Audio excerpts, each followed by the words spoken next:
How's everybody doing today? This is Corey Lee's Boxing, and we're back with another banger. So please smash the hell out of that like button, you guys, and subscribe if you haven't already. Definitely hit that subscribe button, you guys. And it's one of those type of situations, you guys, where you know, we're gonna be talking about, the world of boxing, man. We're gonna be talking about a lot of different things here at Quarterly Boxing, man. We're not gonna be talking about, just we might veer off. You never know, man. But I hope everybody's having a great day. Um, you know, I know people probably gonna come in here, little by little. It's all good. But I just ask when you come in, please hit that like button. Please hit that like button. That's all I'm asking you guys to do. Just smash that like button and we cool. We good with that. You know what I'm saying? It's all love. But yeah, man. Getting into it. Some of the headlines for today is gonna be the final breakdown of the Deontay Wilder Tyson Fury, matchup, and it's gonna be a good matchup in my personal opinion, man. Tension's been flaring. Like I said, I was trying to get to the live.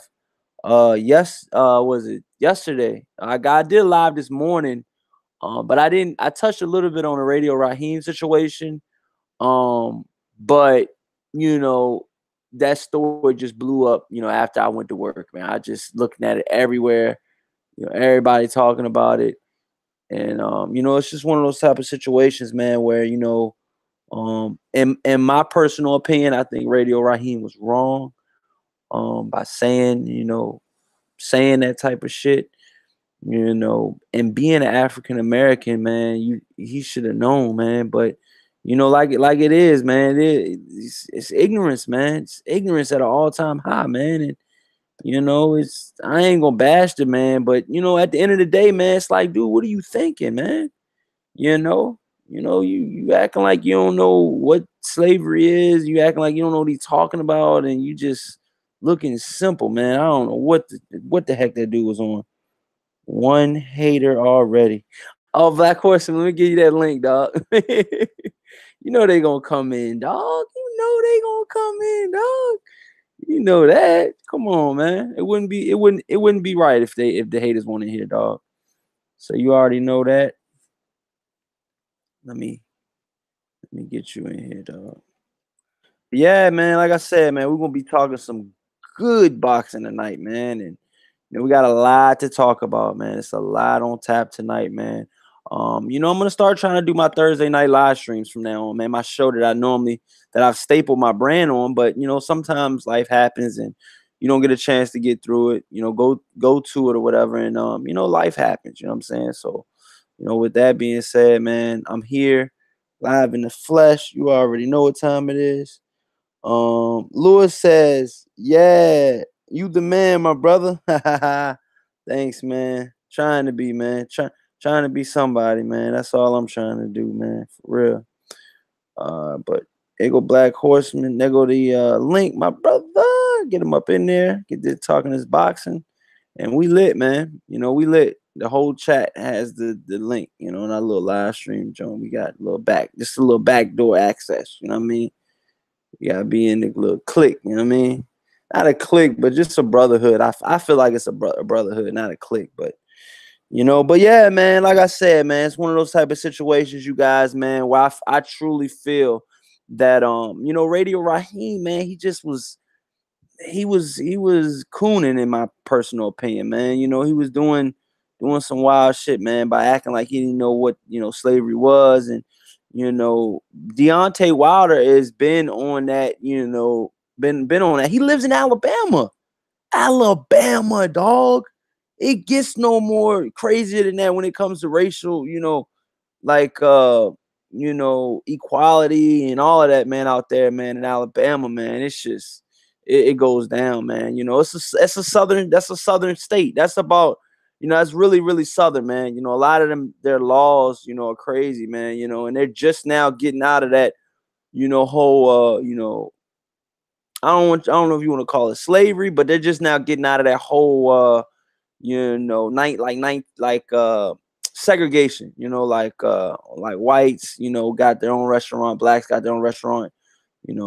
Alabama was, late on all of that shit. You know what I'm saying? And it's like, dude, it's a lot of racism goes on in Alabama, man. So I can only imagine, man, how Deontay Wilder feels, man. And he's facing a white opponent. Like, it gets no whiter than Tyson Fury.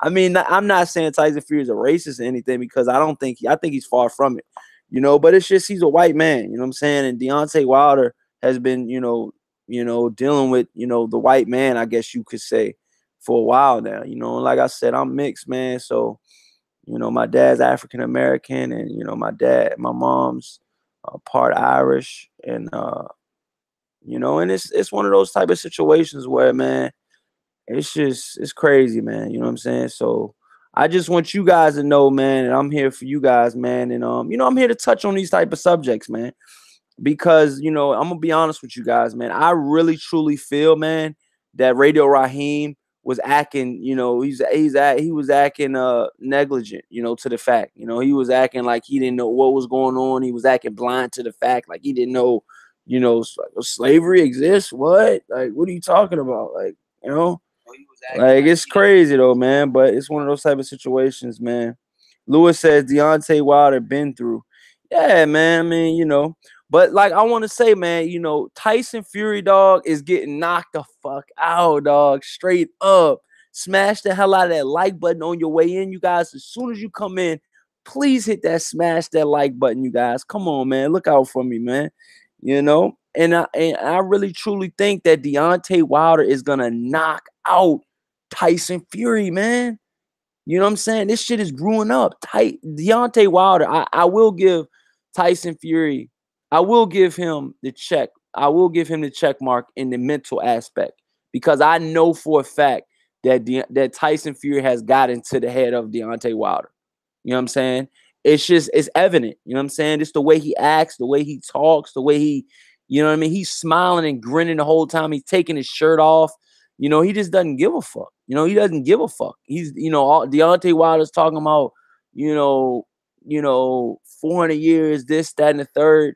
Tyson Fury didn't even blink. You know what I'm saying? So on the mental aspect of it, the mental game, because mind you, boxing is a lot mental, you guys. You guys got to understand, man. The mental part of boxing, dude, will win you a fight. I'm telling you, will win you a fight.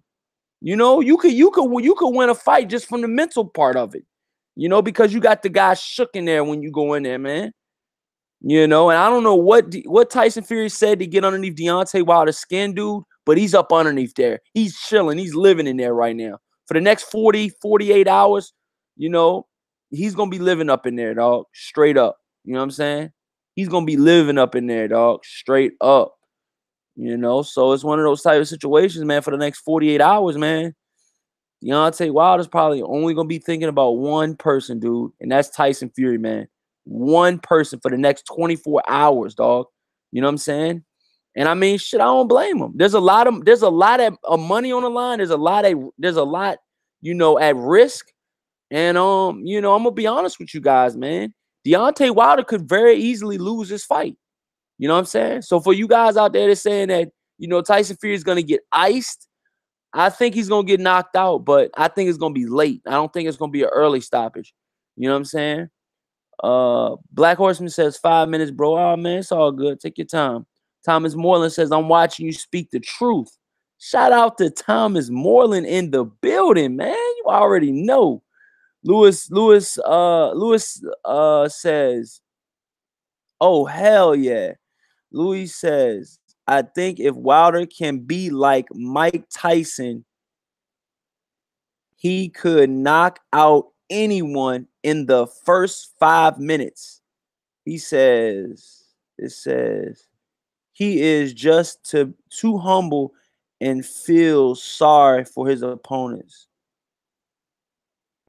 Yeah, but I don't think I don't think Deontay Wilder's starting to act like that. Deontay Wilder's starting to be come into his own, man.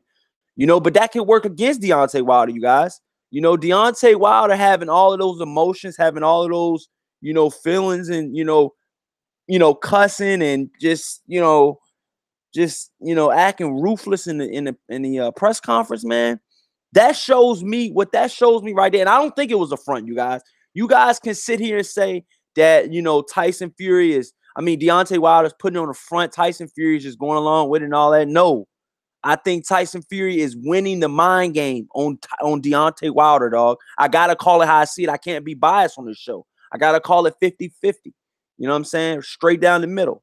You know what I'm saying? Straight up. And I think right now that Tyson Fury is under Deontay Wilder's head, under his skin, I'm going to be honest with you guys. Deontay Wilder did not put on the show yesterday. Straight up. He did not put on the show, in my personal opinion. He did not put on the show.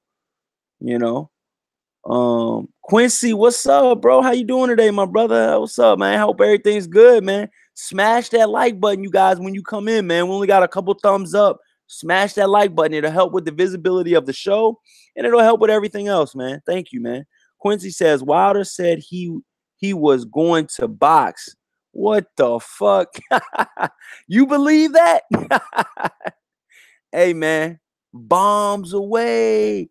Bomb squad. He gonna be looking for Tyson Fury's dome, dog. He's gonna be trying to knock his head completely off his shoulders. Ain't no boxing going on, dog. Deontay Wilder, I hope he don't think he can outbox Tyson Fury. I hope and I pray to God that Deontay Wilder does not think he can outbox Tyson Fury, because that's not gonna happen. That's not gonna happen. Okay. That's not gonna happen. That's a fact. You know what I mean? Real talk. That's a fact. Quincy says Fury to prove he can box. Yeah, he said Wilder said he was going to box Fury to prove he can box. Yeah, but that's what his mouth say. Your mouth can say anything. Your mouth can say completely anything. Anything can come out of your mouth. All right. But it's all about what your actions do. And I think Deontay Wilder's actions are going to be a lot different than his mouth if he's saying he's going to box him. Deontay Wilder is looking for his neck, looking for his damn, chin, teeth, nose, eyes, all that, everything that's on, all of this right here. Deontay Wilder is looking for this only. That's his bullseye, right here. From here up is Deontay Wilder's bullseye. You know what I'm saying? And that's all he's gonna be looking for. Ain't no body shots, ain't all of this body work and all that. I don't got him doing none of that. Yes, Deontay Wilder could possibly go to the body, but I think it's gonna be a headshot, that's gonna take Tyson Fury out. I think Deontay Wilder's gonna go heavy to the head, and I think he's gonna overwhelm Tyson Fury. I really do, man. I really do. But Tyson Fury, like I said, he's got underneath Deontay Wilder's skin already, man. I've never seen Deontay Wilder act like this in a press conference. Never. I've watched pretty much all of his press conference. I've definitely watched all of his press conferences on his title run. Since he's had that WBC title and he's fought Bermane Stavern, I've watched every single press conference that Deontay Wilder has been in. And before that, I watched a couple, but he was on the undercards and stuff like that before he won the title. So, like I said, when he won the title, I was definitely watching every single press conference. You know what I'm saying? Without a doubt, with no equivocation. I was definitely watching it. And I've never seen Deontay Wilder act like this. This is my first time ever seeing Deontay Wilder get out of character to this level. Yeah, he might have got out of character to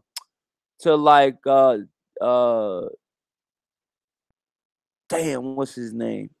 Not Adamic. Damn, I can't remember his name. Poland dude, man. When he fought the Poland dude, he got out of character when he fought him, but they were just going back and forth, mouthing off at each other, in a parking deck or wherever they were. I think they were in a building or something, and they were being interviewed. And he said, the Poland dude was like, "I'm gonna fuck you up. I'm gonna." He said, "You ain't gonna do shit." Deontay Wilder, yo. Let me read some of these chats, man. Ty Legacy, man. Rich Gang in the building. Spilka, yes. Spilka, you guys. When he fought Spilka, he got out of character a little bit with Spilka. Thank you guys. Man, you guys came through. Battle Rifle and Ty Legacy came through from you on that one. Ty Legacy says, fuck that like button. Just joking, bro. Fight night almost here. Yeah, man, I can't wait, dog. Ty Legacy, who do you got? Break it down. I'll read it, okay? Go ahead and break it down, Ty Legacy. I got you. Who do you got winning, man? Um, Lewis says, I just watched the face-off with Fury and Wilder. Yeah, Fury might be the better talker, but Wilder will knock him the fuck out. And he will be twitching forever, arms flailing. Wow, man, you think so? That decisively, I don't know, man. It's gonna be tough, man. You got to catch him to hit him. You think Deontay Wilder's gonna be able to catch Tyson Fury? Is that what you guys truly think? If you do, let me know in the comment section. Because I think right now that Deontay Wilder will be able to catch Tyson Fury. And it's just gonna be like one of those. You ever play a game where you got like you say you playing like one of those Twisted Metal is one of the best ones. I don't know if you guys a throwback video game that used to be on PS2. But when you lock in on a target and it's like dee, dee, dee, dee, dee, dee, and you have this limited amount of time that you gotta fire off that shot. That's exactly what's gonna happen with Deontay Wilder and Tyson Fury. Deontay Wilder's brain is gonna be like, if I jab here, but then I go around and catch him like this, there's gonna be a target. It's like, but it's gonna be a limited amount of time where he can hit that target. You know what I'm saying? And when that target's going off, it's gonna be in slow motion for Deontay Wilder, and he's just gonna come off with the right. Matter of fact, I'm left-handed. Excuse me, I'm using my left hand. He's like, bah. It's gonna be some Drago fucking Rocky shit, dog. I'm telling you. Yo, Black Horseman, what's good, my brother? What's going on, yo? Man, tripping, man. As soon as I clicked on the link, bro, Terrence Crawford, not to jump off topic, but Terrence Crawford puts out a Twitter post talking about Danny ducking, bro. You already going in on this, dude. Damn, man, we're gonna have to definitely get into that because I got some words for that as well on that subject too, man. We're gonna definitely get onto that subject because my personal opinion is I don't think Danny's ducking, but like I said, we're gonna definitely get into that subject. You might feel different. I mean, like I said, we're gonna break it all the way down. I don't even know enough about it, to be honest with you. I'm just Yeah, neutral. we're gonna go over the whole situation because I see other YouTube channels making making statements about Terrence Crawford, Danny Garcia's ducking Terrence Crawford, or Terrence Crawford offers a $3 million contract to Danny Garcia. And as soon as I heard that shit, dog, like I seen, Fanon make a video, I believe, and a couple other people, shout out to Fanon. But I'm like, dude, come on, man. First of all, Terrence Crawford, how the hell is he gonna make an offer when Bob Arum is, his promoter? Second of all, Bob Arum says Al Heyman don't exist.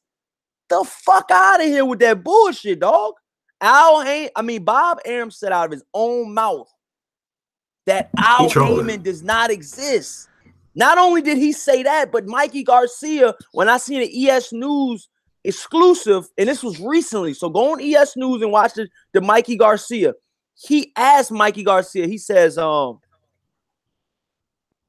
were you ever offered a Terrence Crawford fight? Because he tried to do the same thing with Mikey Garcia. Terrence Crawford said that Mikey Garcia, that his people talked to I guess Al Heyman or whatever, Mikey Garcia's people. And to be honest with you, they didn't talk to them. Mikey Garcia said that's false. That never happened. You know what I'm saying? And he said that live on camera. So you know what? And what Danny Garcia, since we're on the subject, we can just talk about it real quick. Danny Garcia pretty much said in a post that he wrote on his Instagram. You know what I'm saying? And like I said, I don't know what all Terrence Crawford said, but if you guys in the chat know exactly what Terrence Crawford said out of his mouth, you guys can drop it in the comment section. But this is what Danny Garcia said out of his own mouth on his Instagram, you guys. So, it's right there, and I'm going to read it. He says, my fight is April 20th, 2019 at the Barclays Center, live on primetime Fox TV. Anything else is a media stunt to promote another fight. If you didn't speak to Al Heyman, Don't consider it an offer. Wow. Checkmate, dog. What happened? Because you got to talk to Al Heyman, dog. You got to talk to Al Heyman to get to Danny. You know that. You know that, Black Horseman. Come on, man. Well, you know what I'm saying? I mean, I'm so confused on that though, I know. because these guys keep talking about their own bosses, and Al Heyman is an advisor. So to be honest with you, I think that is a like I put the same pressure on the guys. Don't tell me you think Al Heyman fake too. I thought that's what you. No. I think Bob Graham was trolling, man. He just he was trolling on that joint. Yeah, trolling. He being senior citizen funny with that shit. You know what I mean? Yeah, for sure. But I just these guys be confusing me like they're their own bosses, and then they'll turn around and say, "We'll talk to Al Heyman," but they only talk like that when it's some stiff competition in front of them.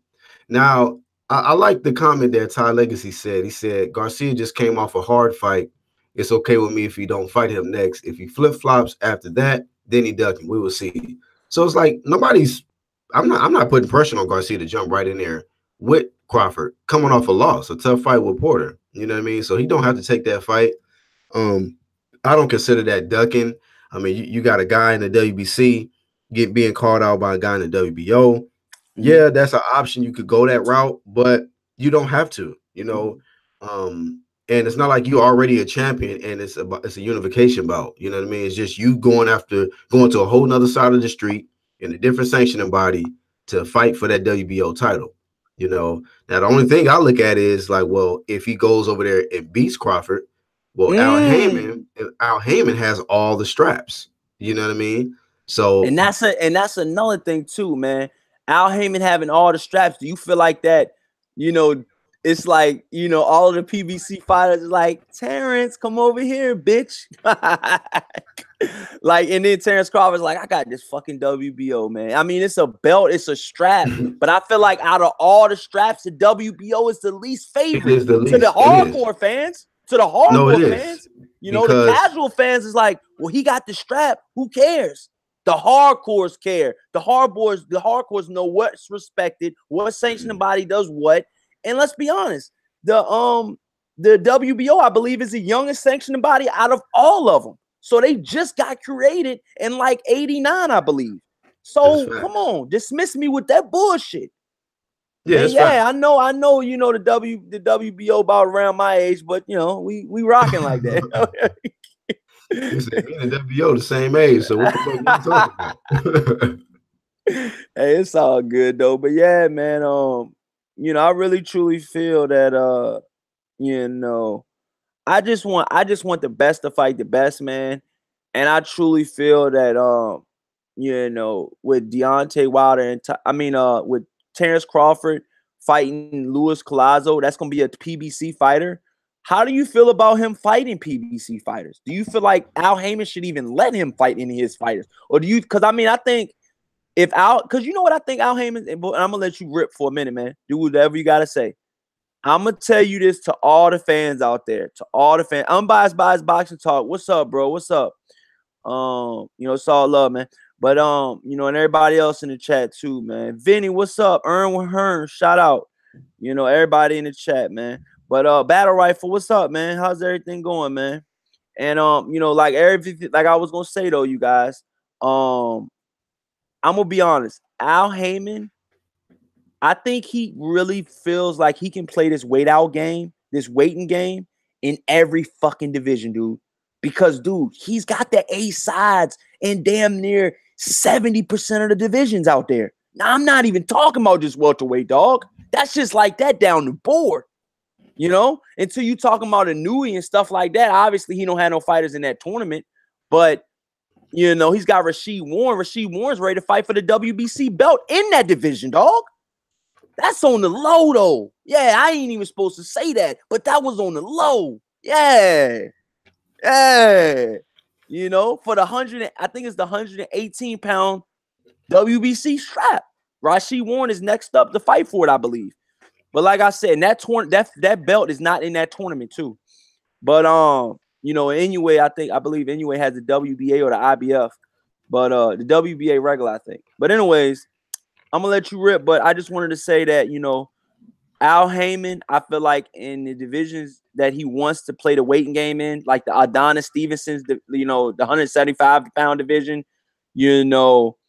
I mean, just look at it. You know what I mean? It's just he could play the weighting game at welterweight. He could play the weighting game at fucking heavyweight. Dog, he can play the weighting game, and these motherfuckers are gonna have to go back to Al Heyman. Straight up. Straight the fuck up. They're gonna have to.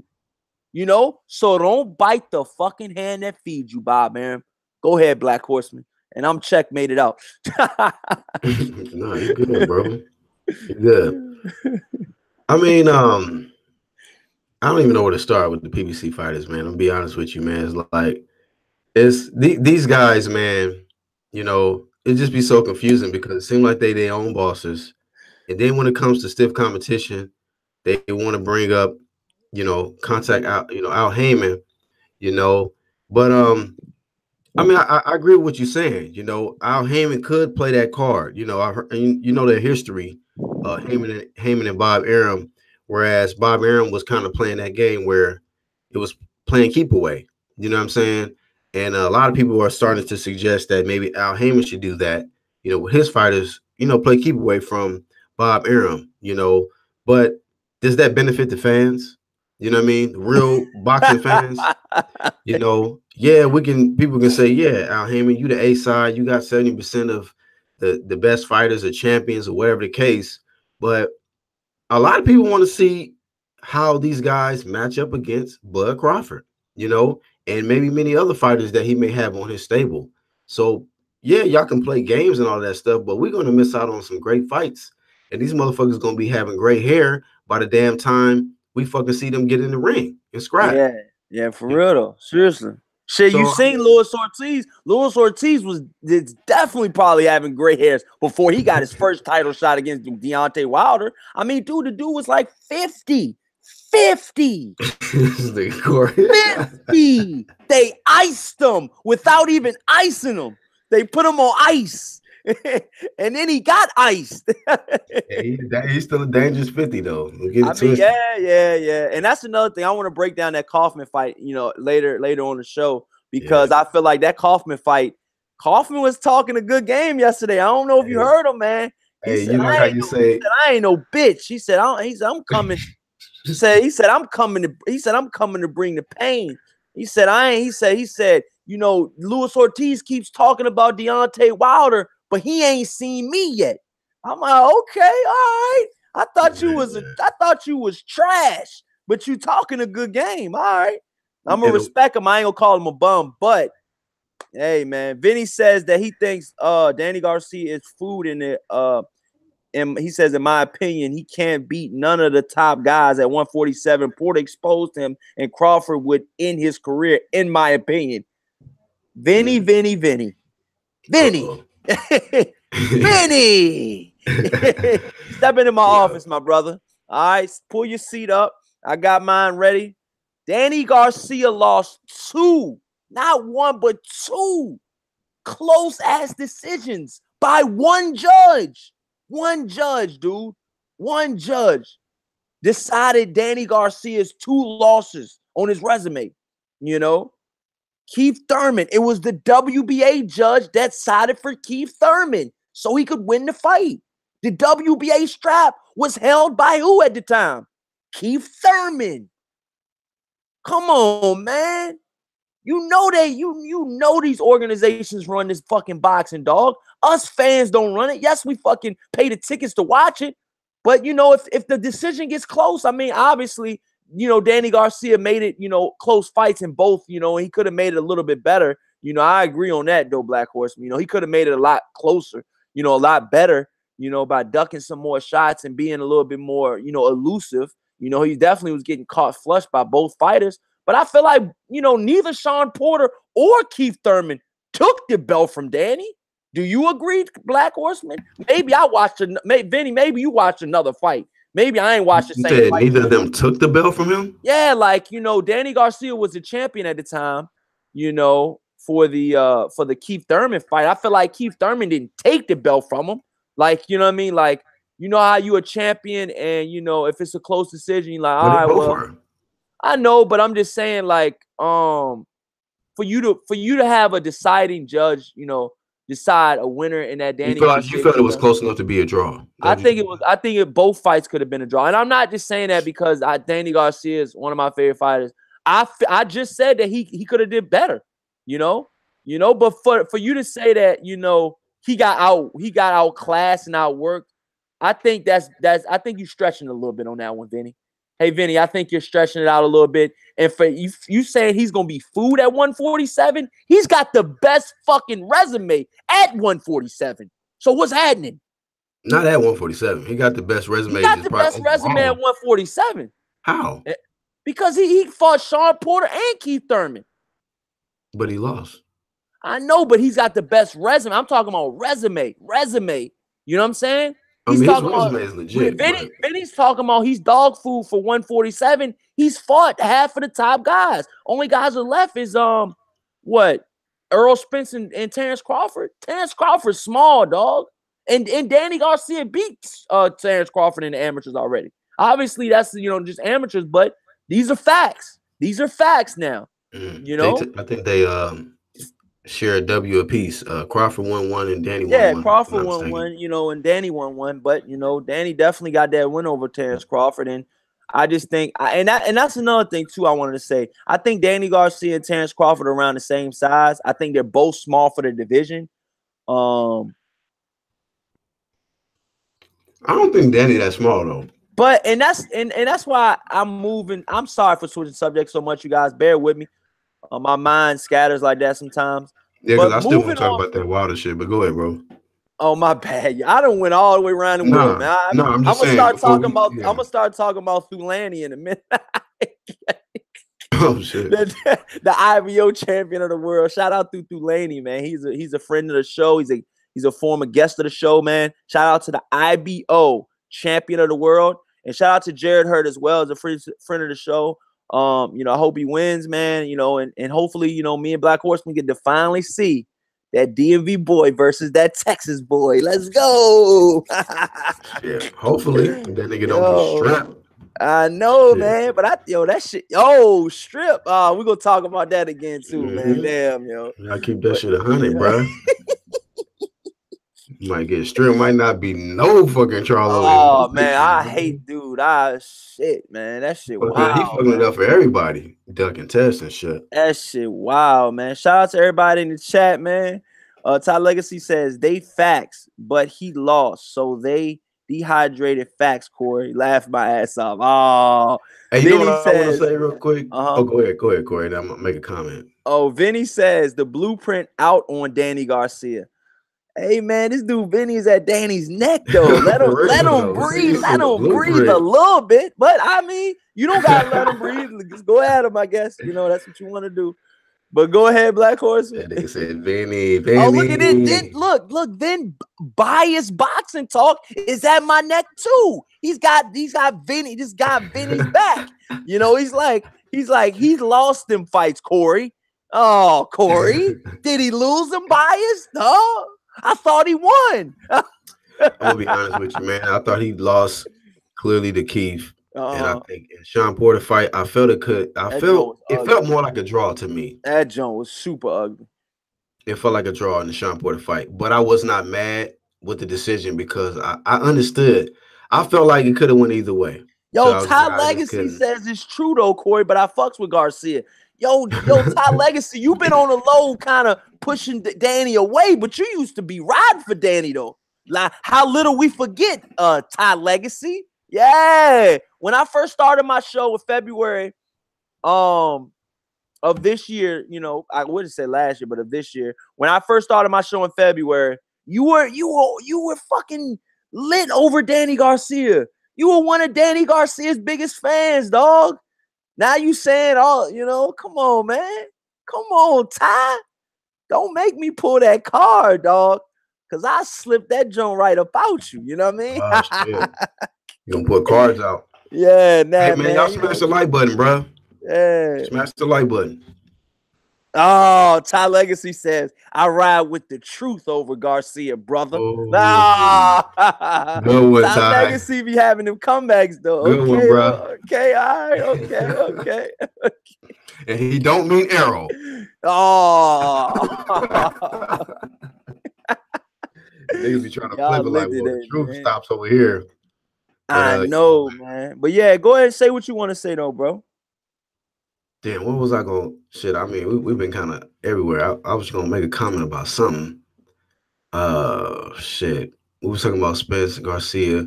I mean, but my comment on Garcia though is that I'm not mad at him for not taking the fight. Right now, coming off a loss, you don't want to just jump in there with it. You know what I'm saying? A beast like Terrence Crawford, man. He's an animal. You know what I mean? He's a different kind of animal. And when you lose to Porter, in a very close fight, you shouldn't just jump right in there with Terrence Crawford. You know what I mean? You should, maybe Yeah. take a tune up, not a super light tune up, but somebody that's going to, you know what I mean, make you work and get you acclimated, you know what I'm saying? Maybe prepare you for Terrence Crawford or something like that if you want to go that route. Yeah. But to be honest with you, man, I'm really sick of the PBC side, man, with the excuses. Like I said, I'm not really talking about Danny per se, but I just feel like a lot of these guys on the PBC side, they hiding behind Heyman. They letting Floyd, talk for them and all of this shit. But hey, Deontay Wilder was advised not to face Luis Ortiz. He did the shit, And I want to say this too, man. Like I was just thinking about your boy Hearn, man. Hey, go ahead and rip. I'm gonna just find my extension cord real quick. My laptop ready to die. All right. Go ahead and Yeah. let it rip. Man, Jared Hurd, that's Corey Lee's boy, man, and big salute to him, man, because like he pretty much, man, said some shit anything about the Charlo twins missing the test. This man was like, "Hey, man, I just got tested today. I'm enrolled in VADA." You know what I mean? He said it, VADA is like Candyman. You know what I mean? Just pop up on you, man. It's like the boogeyman. It's scaring these dudes out here. You know what I mean? So I can respect a champion like that, man. He ain't scared of no testing, random testing, and he's a champion. It's just hard work, dedication, and he talking about I got the date. And look, oh, Jamel Knight might not be able to get that date, nigga. You dateless. You know what I'm saying? You're gonna be looking for a date. You know what I mean? Because you want to skip out on the real date, and that's VADA. You know what I'm saying? VADA, you know what I mean? And as far as I'm concerned, man, there's been all kind of man down lately when it comes to VADA. VADA knocking dudes out, bro. You know what I'm saying? They undefeated. You know what I mean? I think guys is ducking that shit for a reason, you know? And when you got 4 people in the same zip code, damn near, in Houston, bro, and just in Texas, period. Like, that's not a good look, man. Working around with the same coaches is, hey, that's suspect, man. Definitely suspect. So, her just put the checkmate right there. Like, man, and this is the unified champion. That's what I like to see. You got to set the example for the rest. Like, nigga. Yo, Jared Hurd said, Vada gonna be at your door like Candyman. That's what Say I'm it 3 saying. times. He there. Got these niggas scared out here. Vada's the real boogeyman. Jared Hurd said Vada will be on. We will be using Vada for our fight. Yep. He said for all that bullshit you be doing, yo. So yeah. So if he try to duck that fight, we know what it is. But he got problems, bro. Because we don't even know what the whole result gonna be with him missing that test. Vada might fuck around and be like, you know what? Strip season. Fuck strap season. It's strip season. Yo, shout out to the chat. Unbiased Boxing Talk says Crawford on Twitter talking his shit, Corey Lee. He said y'all PBC fighters talking about y'all own bosses, but Al the one that give the yes or no answer. Ooh, checkmate. That's checkmate. Sheesh. Ty Legacy says PBC is keeping it in-house for now. It's obvious. Look at the roster.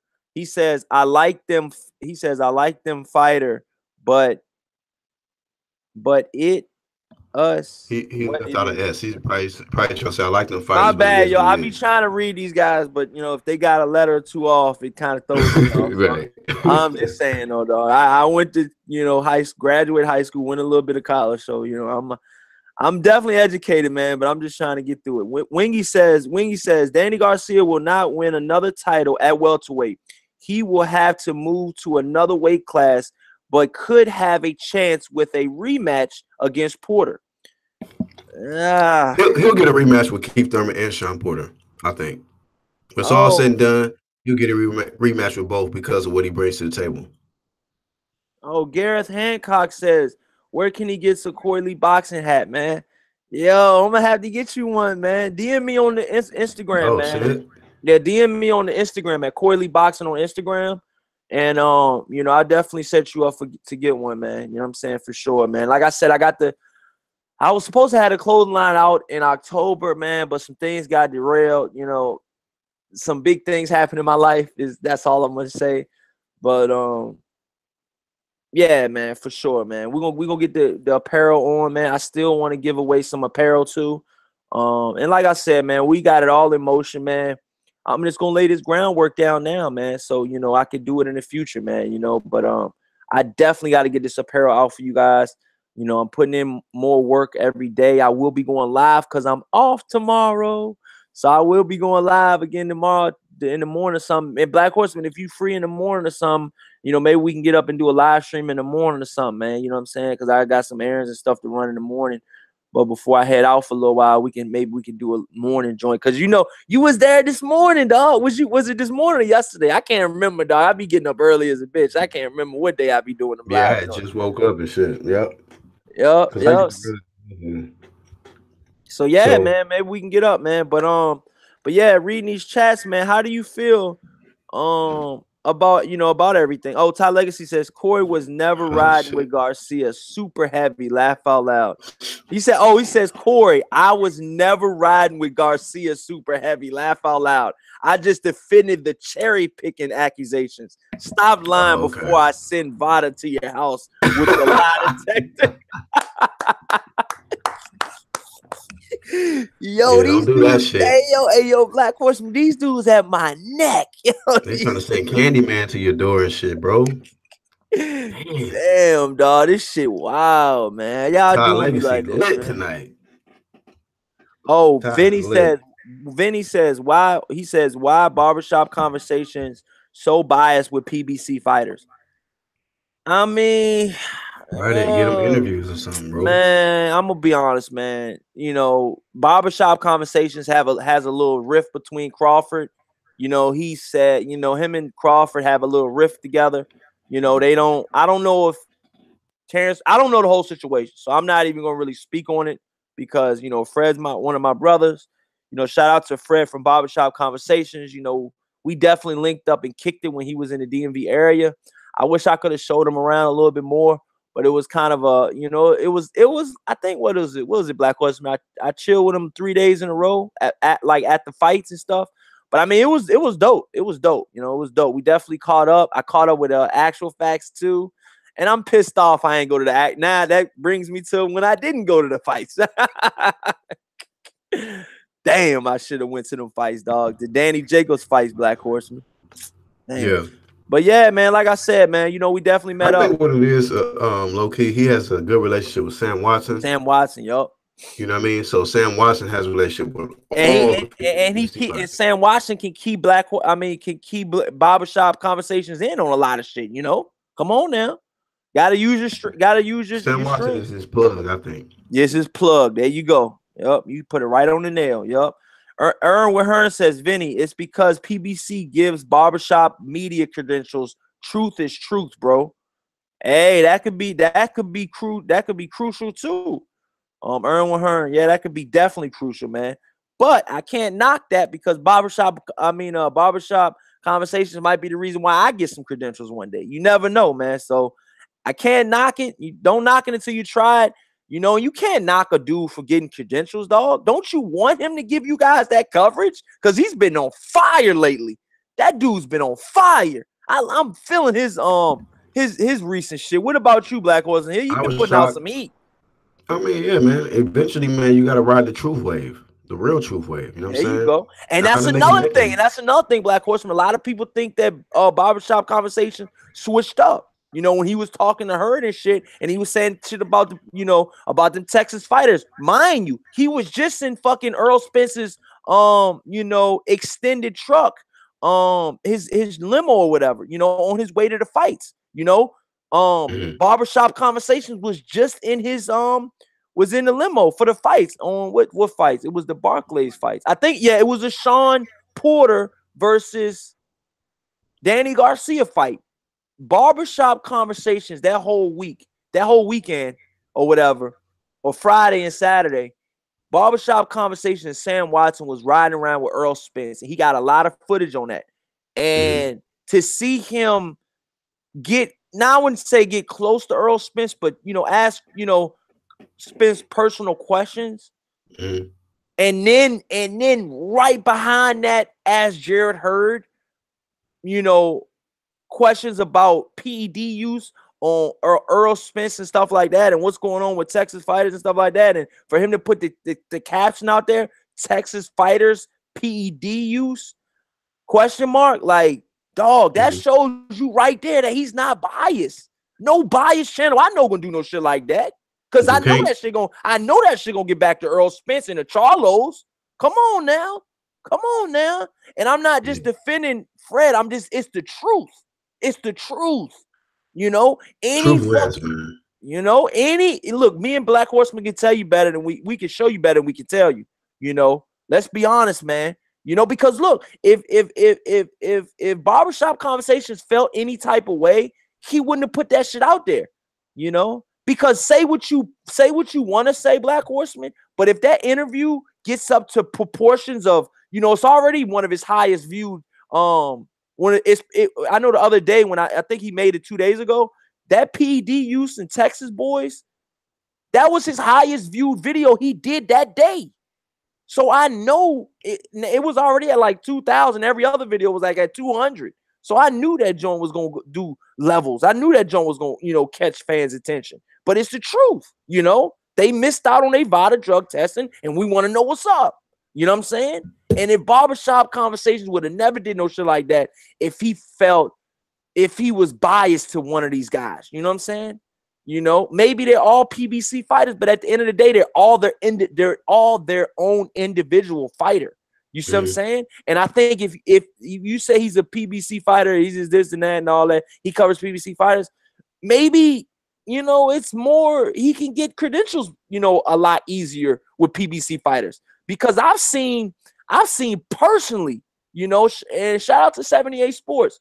I've heard personally on 78 Sports show that he said he tried to get credentials for the Lomachenko fight, I believe, and they denied him. They denied him, dog. So what the fuck? You gonna say he did something? What, you gonna say he deserved that too or something? What y'all gonna say about that? I mean, come on now. Hey man, you can't have it this way and don't have it that way, dog. Maybe it's hard for Fred, because let's be honest, you guys. Let's be honest. If we not putting out the content, you guys ain't watching, So to be honest with you, the PBC is hot as shit right now. Top Rank isn't. They got 2 fighters, dog. Lomachenko and Terrence Bud Crawford. Name me 3 other fighters Top Rank got. But what you saying that, how many of the PBC fighters want to fight them? There's some bad motherfuckers though. I mean, you got PBC, you got PBC fighters that want to fight him, but like you see Mikey Garcia, he's going a whole different direction, dog.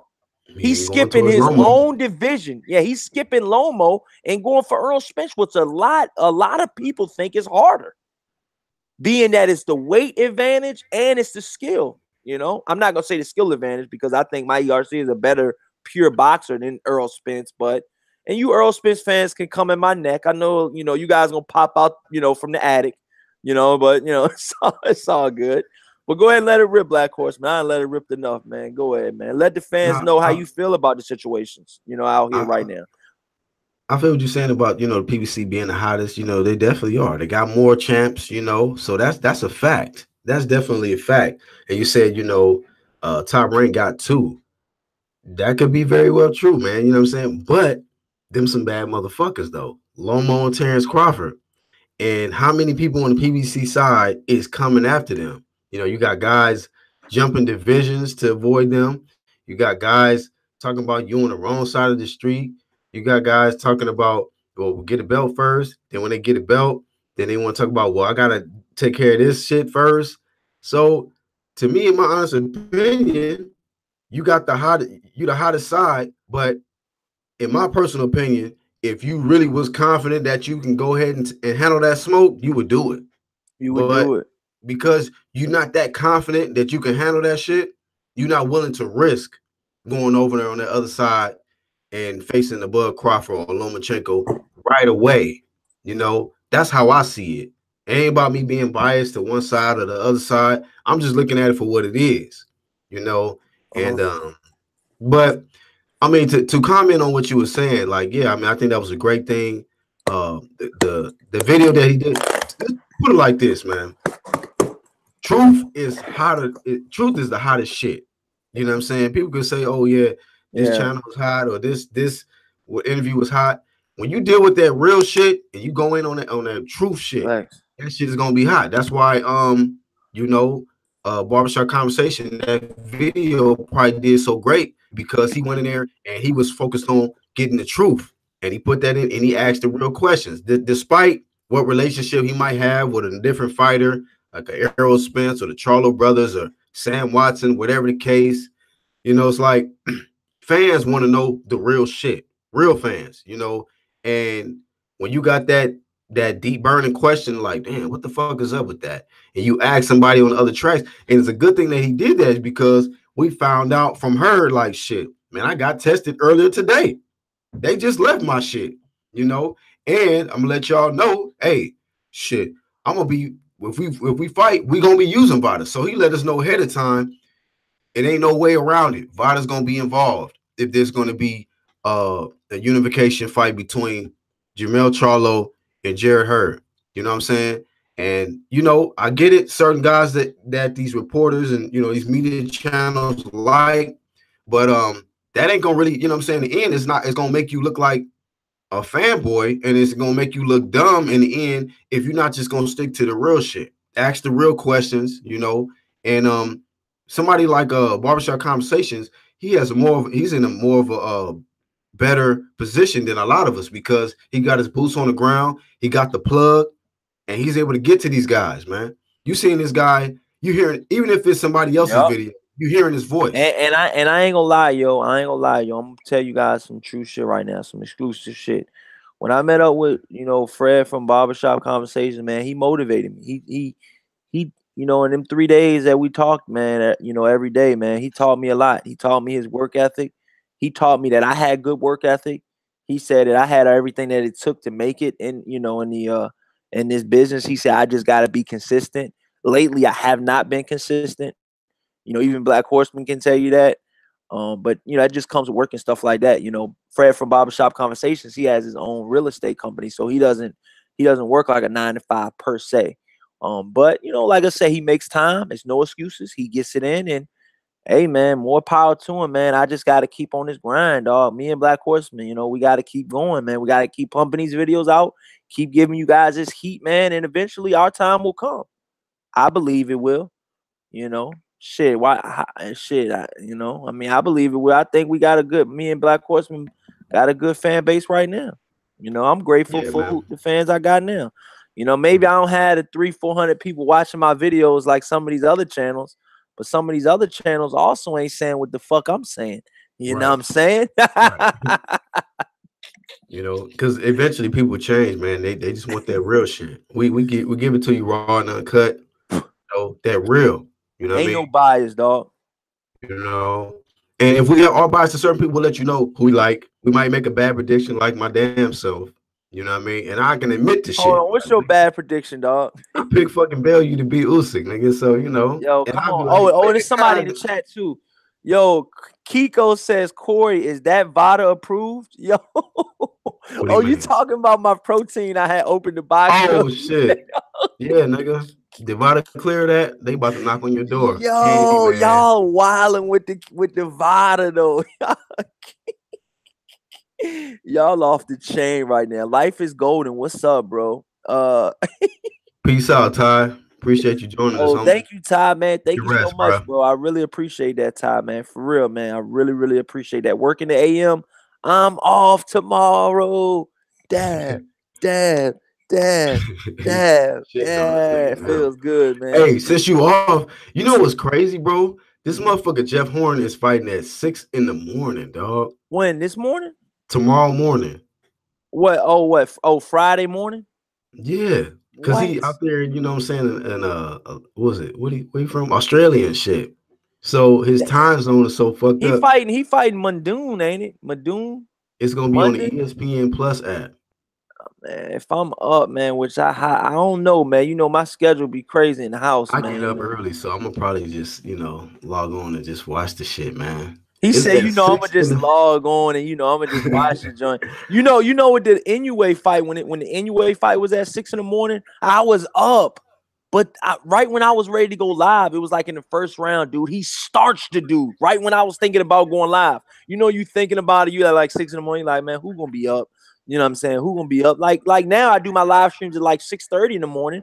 I don't give a fuck who's up. Like early this right. morning, only like Motherfuckers catch that three or shit when they four wake up. people was only 3 or 4 people was watching that joint. And then like 2 days ago when I did my live stream at 6 in the morning, my brother Rod was like, he was like, man, I woke up, man, I was feeling good, man. He was like, I seen you did a fucking video before I got up, and he said I got up early as a bitch. And I was like, yeah, dog, I got it in, dog.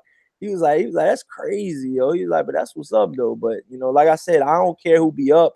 People might not catch it when I'm live, but they'll catch it after, I think. You know what I'm saying? So I just want to be able to put that content out whenever I, get a little chance, because when I'm at work, dog, the signal That's the best time, bro. When it's hot, a hot topic on your mind, or you know what I'm saying, you feeling that energy, just drop that shit, man. That's the best time to do it. Vinny says my prediction: Fury will be up on the cards and then gets caught in 9th or 10th round. I believe almost the same exact thing, Vinny. We can't agree on that, but I believe it's gonna be in the 8th round. I believe he's gonna starch the shit out of Tyson Fury in the 8th round.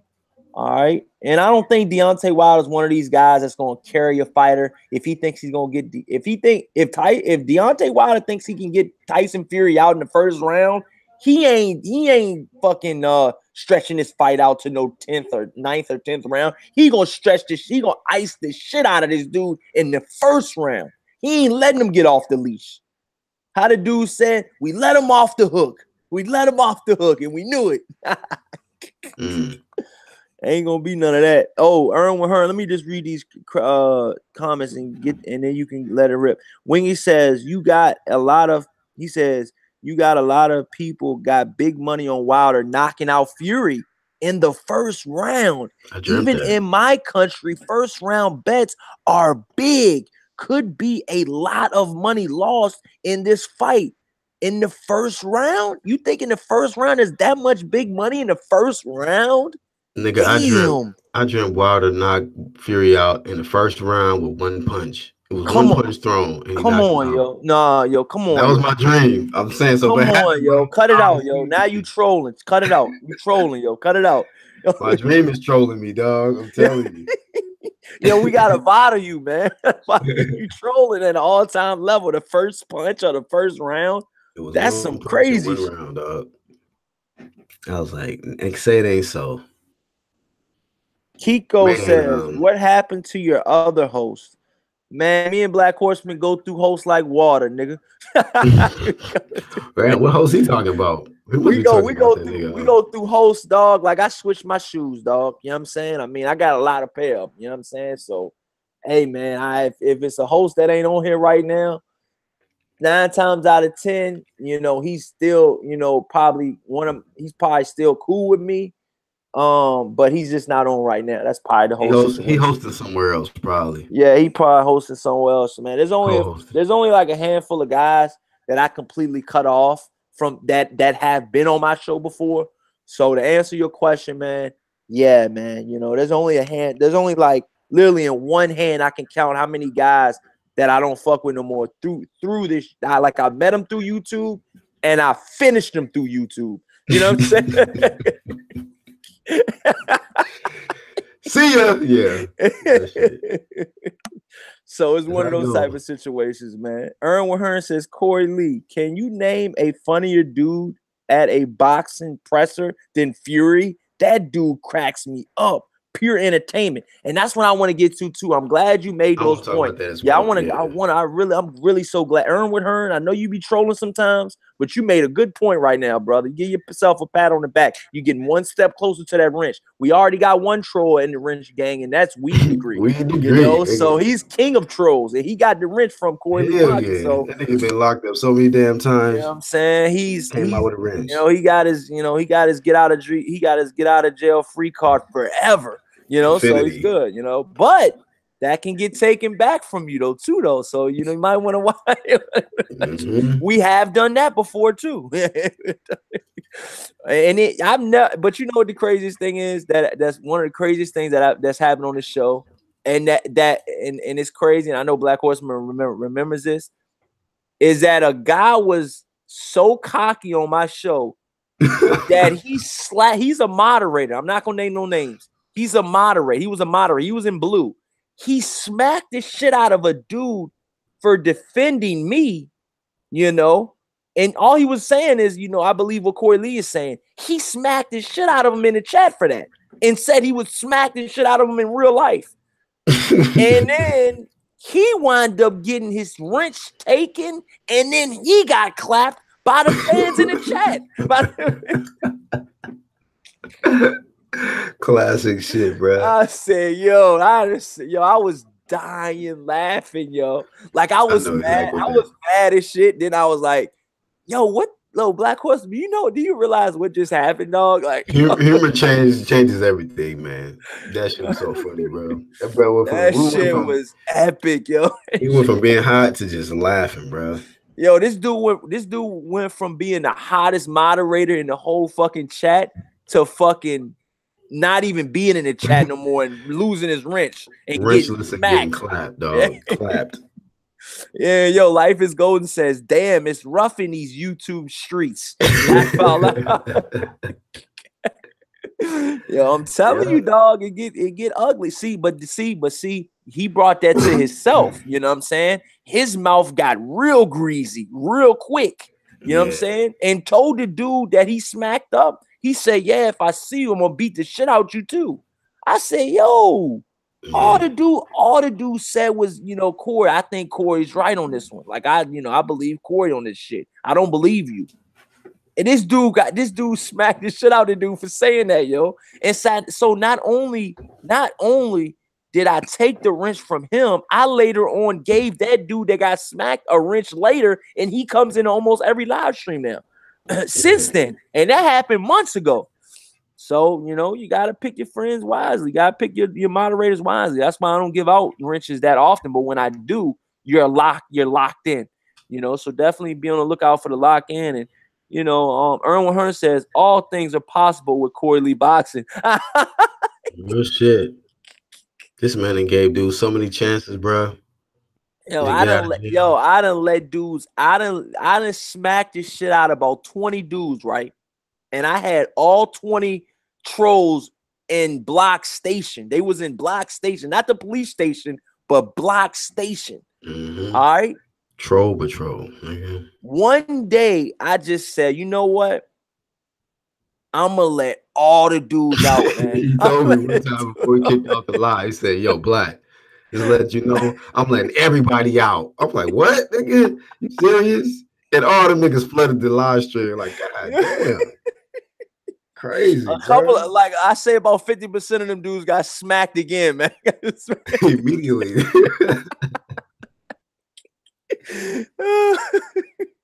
But you know, Weed Degree, shout out to him. This man has made it to the final cut, bro. It's too funny, yo. But yeah, man, Hearn, man, you know what I'm saying? He said, man, I don't troll. They just hate on Eddie and block me. Nah, Hearn, I done heard some of your comments before, dog. You got real greasy on a couple chats before. I don't know if it was mine or Black Horseman or might have been World Breakers or somebody's shit I was in. I heard you. I don't be seeing them on mine. Oh, I heard you in one joint. Oh, Hearn says, Corey Lee, I would never block boxing opinions. That's what makes a good chat. Neither would I.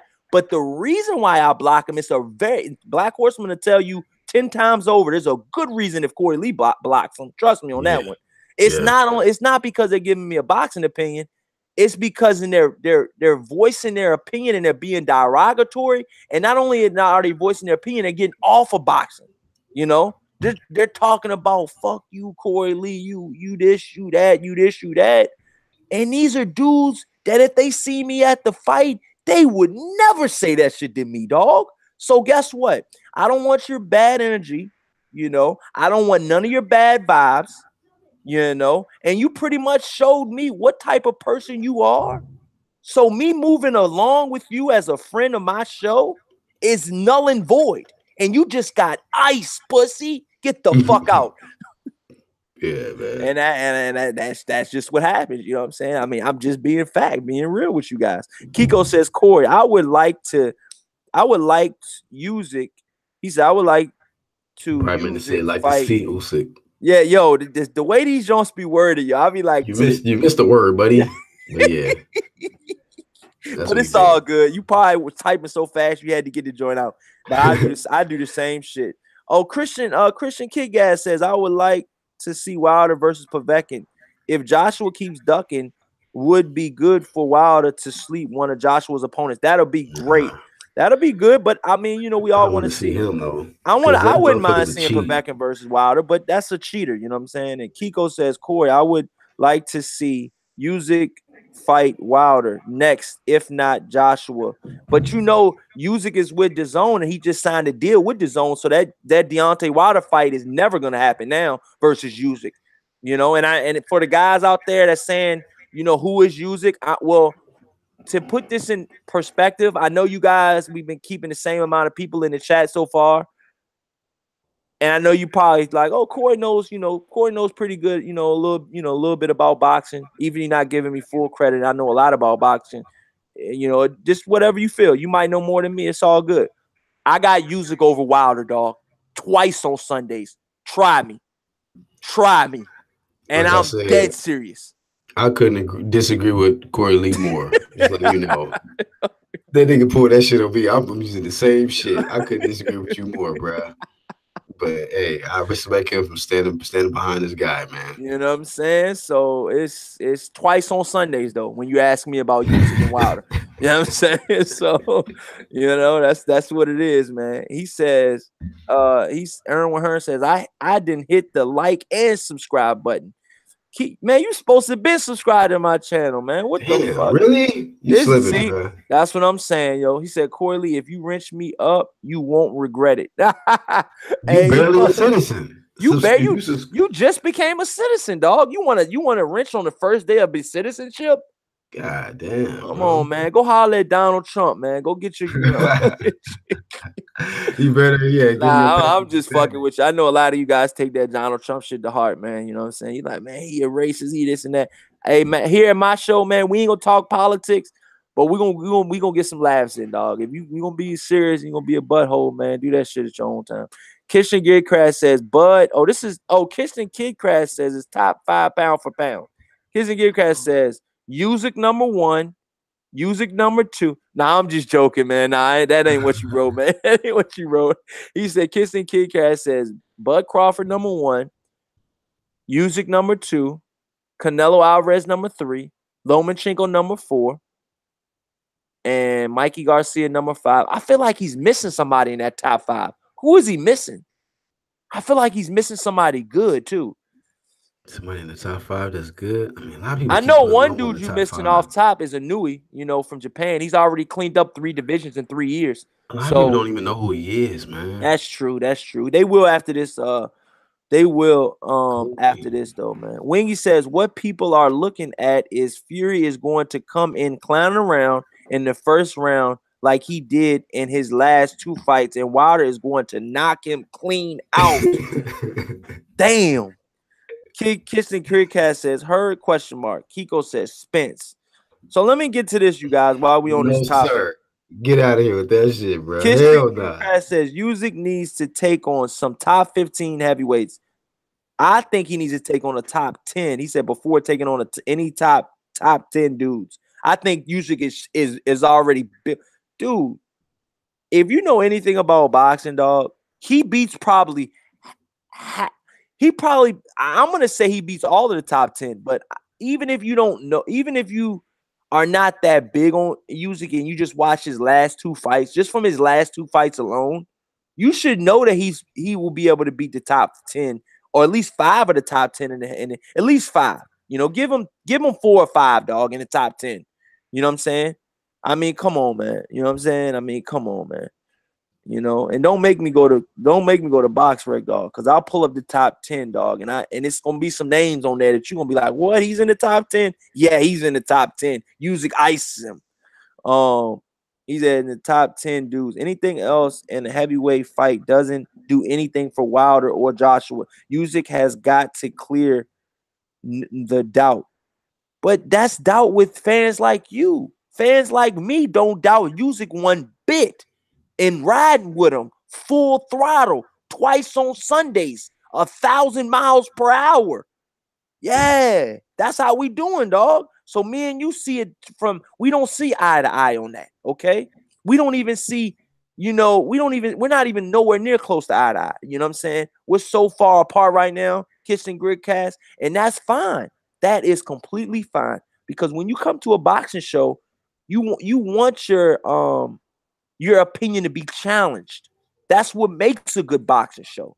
You know, if your opinion is not challenged in some way, shape, or form, you're on the wrong channel. Switch your network. All right. Now you're at the Corey Lee Boxing Network. Hashtag Corey Lee Boxing. Hashtag Black Horseman Promotions. You're gonna get what you got for it. You're gonna get what you came for over here. But I want to touch bases on this before we move on to some other stuff. How do you feel about the Radio Rahim, man? I was waiting for you to get in. I talked about it a little bit in the beginning, man. Mm-hmm. Jesus Christ, man. Jesus Christ. Yeah. Jesus Christ. Oh my God. I mean, we all used to say that Radio Rahim was on some cooning, trolling, all that above type shit. Mm-hmm. But dude, he's Instagram famous now from this joint. He's meaned out. He's meaned out. I mean, you know what, be honest with you, man. To be totally honest with you, you know, my first reaction was like, he's throwing a verbal jab. Like, that's a rhetorical question. And I was like, he was throwing a jab at Wilder because he already seen how emotional and on edge that he was. And that just really sent him over. You know what I mean? When he asked that question. But then, you know, I seen another video. Shout out to Trav, man. He did a video. And I got his perspective. And one thing about me, you know, I might have a perspective on something, and somebody else can put up a video talking about the same subject. And I'm not that closed-minded to where I can't listen to what they're saying. And he said, from a journalistic standpoint, for somebody who, like, if you black, you're gonna be looking at, oh, motherfucker, you a coon. You know good and well what the fuck Wilder was talking about. But a lot of people was watching from all over the world, you know what I mean, who don't know nothing about what's going on in the United States, don't know black struggle and this, that, and the other.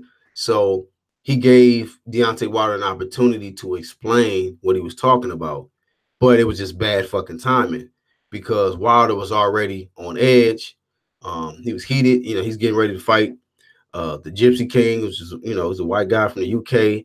And Wilder is kind of making this personal, you know, being that he's getting ready to face Tyson Fury.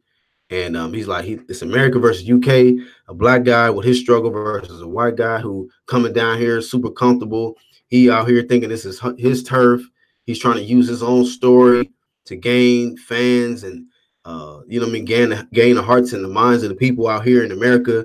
He's telling everybody he's going to be the new champion of the world. And if he wins, he's going to stay in America. He out here in Versace robes. He hanging out with Ray J, and doing all this extra shit. Yeah.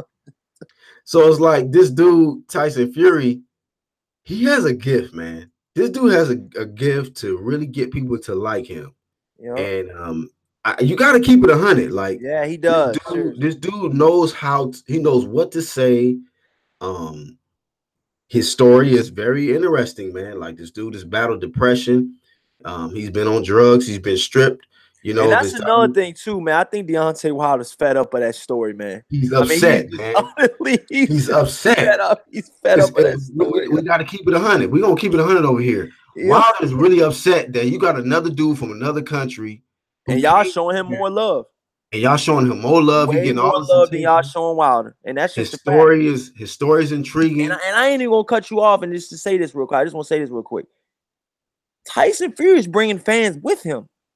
Like I've seen, if you've seen the press conferences, I'm hearing a lot of Fury's fans chant his name, dog. He's bringing them, flocking in too. They was there Tuesday, dog. They was there on Tuesday. Hey, Dr. Blick, welcome, man. The kitchen is hot, man. Did you bring your silverware? Yo, man. Yo, man. After hearing Tyson Fury, man. After hearing Tyson Fury speak and hearing the press conference, man, he's in Wilder's head, man. First round I told you, that's what I've been saying, dog. No, I'm joking, man. I don't believe that. Wilder's always been pissed, man. Oh man, what? Nah, but you got to admit, Dr. Blick. Okay, there's one thing I gotta say here. Go back here. Remember when he called Black Horseman, how this dude come in here trolling after saying what immediately trolling because he know I said that. I said that Tyson Fury's in Deontay Wilder's head. The reason why I don't think that, you tapped the link until you said that shit. The reason why I don't think that is I look back at what he said during the build-up of the Ortiz fight, when he was talking about the stuff of AJ Eddie Hearn being another white man milking a brother. Wilder was equally as mad. He was shouting the same way. Wilder when he gets close to the fight, Wilder gets in the zone where he just starts being more aggressive. That's what I've noticed about him. And he did the same thing in the Ortiz fight. And I feel like Fury isn't in his head. I feel like he just didn't like what Radio Rahim said, trying to be ignorant and stuff. I asked random people about this, and that know nothing to do with the situation, and they agree with why Wilder would be mad. So even O'Hara Davis made a video saying that was extreme. That was disrespectful. That was extreme, though, Dr. Blake. I think Wilder is in his head to a certain extent, and I just think that situation that occurred with Radio Rahim just took him over the top, bro. When the motherfucker snatches glasses off, get in the reporter's face, and like, all right, man, let's go, man. We out of here. Like, he had to literally leave because he was so upset, bro. He had but did you see? You know, he spoke to Radio Rahim has another video, which is exactly 30 minutes later, and they'll call buddy. I mean, that's 30 minutes later, but I'm just saying, in that heat of the moment, man, right. Deontay Wilder truly felt like that, and it had all intentions. If somebody would have said anything in that moment, I think Deontay Wilder would have hit that dude. I'm trying to be so serious right now. I'm not even joking. Like, I read his mind. I mean, I seen through his eyes, dog. He was serious. He was in. I know he was always serious about stuff like that. He was in quote unquote the bronze bomber mode. Right. I wouldn't say quote unquote, man. Wait. Anytime you see Wilder in the bronze bomber mode, when does he ever look happy, man? He looks pissed. Stepping into the ring when he takes off that mask, man. That's why I say quote unquote, because normally he's not into the bronze bomber mode until fight night. That's why I said quote unquote, Dr. Blicky with the sticky. That is true, man, but you're gonna see more of it at the weigh-in. I mean, but is that good? Because look, that's what me and Black Horseman been trying to get at. This is what we analyzing. See, this is what we analyzing. See, that's what happened when you come in on the ass end of a conversation and you got the link 2 hours ago. Nah. What I'm saying is, what I'm saying is, Wilder's always fought with emotion, and he's gonna use that emotion to tell him against Fury. Whether gonna walk, not like this, man. Dr. Blake. This is what you got to understand, though. Yeah, he did. He always fights with emotion, but that's not the fight yet. That's the whole point. It's not the fight. So this is what we concerned about: is he showing so much emotion now? And usually, when guys lose their composure early before the fight and they ready to react and fight, it usually doesn't work out too well the night of the fight. Now, we're not saying that. That is true. I don't disagree. But remember when Ricardo Mayorga versus Oscar De La Hoya. You see how angry Oscar was before that fight? It's been so long ago, bro. I don't No, remember that he fight. was disrespecting Oscar's family and all that stuff. Or when Ricardo Mayorga grabbed Shane Mosley's girlfriend's ass. Yeah, I remember that shit. Yeah, I remember that shit, bro. Yeah, that shit was out of line, bro. And what happened And to him? Shane Mosley girl was mad What too. happened Like, to you him? gonna let this nigga grab my ass? Yeah, man. But I'm just saying, bro. Like, this is just different, man. Like, a lot of people are saying that, being that it may be a lot of pressure on Deontay Wilder. Nah, there's no pressure, man.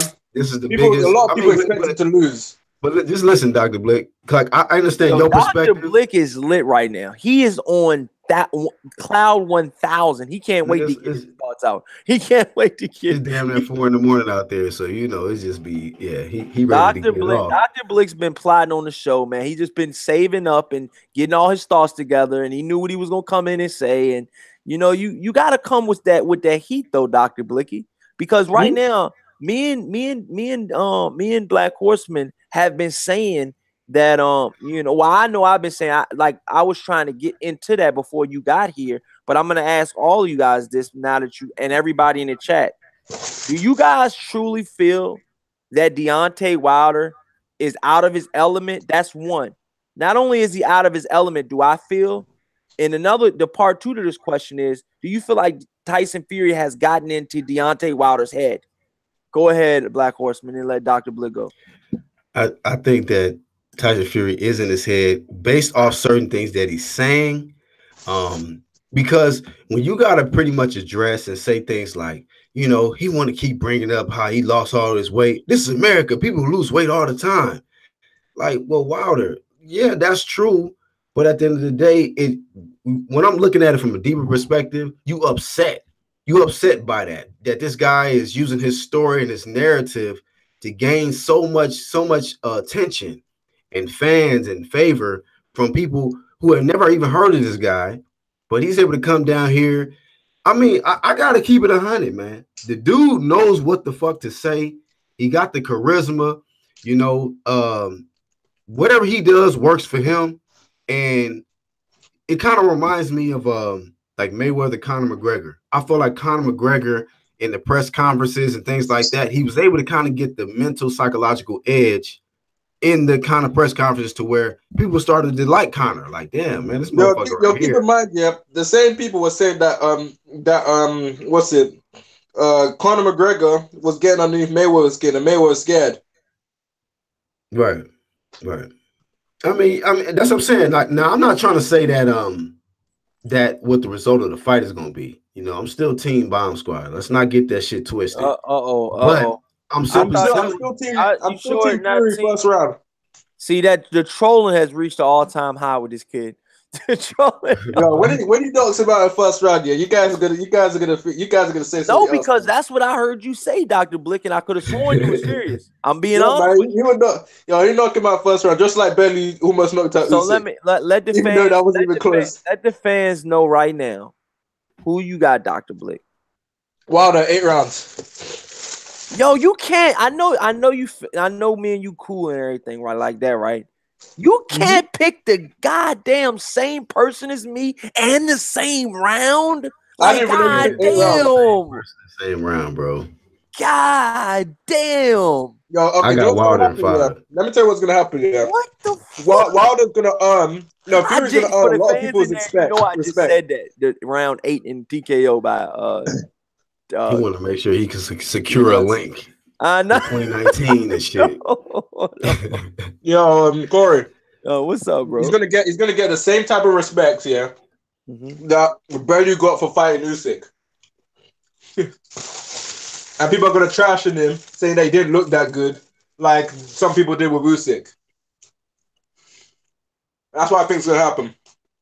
I think right now, shout out to the chat, man. The chat is going ham right now. Christian Gitcraft says Conor did get under Mayweather's skin. Mayweather wasn't scared, though. That's why Mayweather delayed his walk into the ring. He was trying to bring down the emotions Conor brought out of him. It's just speculation, though. No, I'm being serious with you guys, man. I'm being real with you guys. And I'll say this again for the guys that just now are joining. I think Christian Kid Crash, you didn't hear me, and I know Dr. Blick, if you might have been listening the whole time, but if you weren't here earlier listening in the chat, I said that first of all, Deontay Wilder, Black Horseman, has never been acting like this in all of his championship press conferences since he's been a champion that I know of. Since he's fought Bermain Stavern, I've watched. I think it's been what has it been, 7 or 8 title defenses. But I've watched every single one. Okay, first of all, second of all, he's never acted like this. Out of character. Really, really hot. Really, really. Really, really mad, really, really intense, really, everything you want out of a everything. Obviously, this is everything you want out of a heavyweight. But when your heavyweight does not typically act like this in any other press conference, it kind of worries you if you're a true fan. Because boxing is a for all you casuals out there, you guys, where I know you guys think that fighters just get mad as shit, mad as they can possibly ever get, and then they just go in the ring. That is so far from the truth, Fighters go in there even kill, and they try to keep their emotions down best as possible. That's why Deontay Wilder says he does a lot of yoga and a lot of meditation. But I think he threw all of that out the window yesterday's press conference. Being with the Radio Rahim incident and the Tyson Fury, I think Deontay Wilder just got tired of looking at a white man in the face every single time they fight. They got to do a presser or they got to do a promotion. I mean, let's be honest, you guys. I'm gonna be honest for Dr. Blick and people that don't live in the South. I live in the South. I'm gonna be honest with you guys. The South in America, jokes aside, is very racist. Not only is it very racist, Alabama might be the racist. I don't know if this is a word, but the raciest state ever, like in the state of America. In the country, Alabama. Hold on, not in the state of. I'm sorry, in the whole country of America, Alabama might be the most racism in America is might be Alabama, and I'm being honest with you guys. So add that on top of the police brutality that we see every day on the news about white officers killing black innocent black man. From just walking to the store getting something to drink, he starts running for whatever reason. They shoot him in the back 30 times. The officer doesn't even get 30 days probation. It causes riots and it causes a lot of shit. Deontay Wilder's been through all of that, and right now that's number 2. Number 3 is Deontay Wilder just being the man that he is. He's a real intelligent man, and he's a real he's a man that stands on his morals. So he's not an alcoholic. He doesn't, from what I know, he doesn't smoke a lot of weed. He doesn't do drugs. He loves women. I know that for a fact. He loves women and he loves his wife or whatever. And so a guy like that's a family man. He's almost like an Evander Holyfield type guy. Evander Holyfield was from Alabama. Evander Holyfield was from the South as well. And I feel like their styles. I mean, their styles a little bit, outside the ring are a little bit similar. Deontay Wilder, being that he has a more pissed off side to him than Evander Holyfield had. I feel like Evander Holyfield was even killed through his whole career. Deontay Wilder's not like that. Like he said, there's a Bronze Bomber side to him. Bronze Bomber has been fucking out and he's loose right now. And yesterday at the press conference, damn near the whole press conference, you seen it boiling. And then finally when Tyson Fury said something, it just took him over the roof, dude. And then when Radio Rahim said something, when he said that to Radio Rahim and he looked at Radio Rahim in his face, I could feel all of that shit, dog. Pause. But I felt him, Black Horse. I really felt him, man. I'm being honest with you. Go ahead, Black Horse. What you got to say? Dr. Blake, before you rip, man, I want you to answer this, Corey. So, Unbiased in the chat says, Corey, with all that being said, is Radio Rahim a coon? because a lot of people have that question, like, is he a coon? Like, was he coming from a very coon place, or was he just coming from a genuine state, like as a reporter, asking a question that maybe a lot of people wanted to understand? Like, what did you mean by saying that what my people or our people, you know, because he looked at him in his face, said, "Your people too." You know, he just kind of just. I'm gonna let you guys. I'm gonna let you guys be the voice of this, and I'm gonna pretty much play a little snippet of it, and I'm gonna let you guys take from it what you may take from it, okay? And yeah, man, I don't want to get blocked or anything, so I'm not gonna show the video, but just hear me out. But hold on, look at this guy first though. This is the coon. I mean, Radio Rahim himself talking. So I already know your answer after that. But look though. Look how he talks though, you guys. Just come on, man. Just real quick though. Check him out. Come on. Check him out. One man, I just see a raccoon on the screen. Yo, come on, man. That's Radio Rahim, dude. Radio Raccoon. Yeah, I know. All right, here we go, you guys. It's ready to heat up. All right, listen to this, you guys. All right. Hold on, mute your mic, you guys, so you guys can see it on my screen. I'm gonna show you guys a joint. Make sure you turn it up. Oh, he ready to go ham. Only time y'all see me in rage is when I turn into the bronze bomber. But this is the week of the fight. This is the time for it to happen, to everything to come out. I feel it, bro. You can't feel the power. Deontay, Radio Rahim. Listen, man, you said that your people have been fighting for 400 years. And your people too.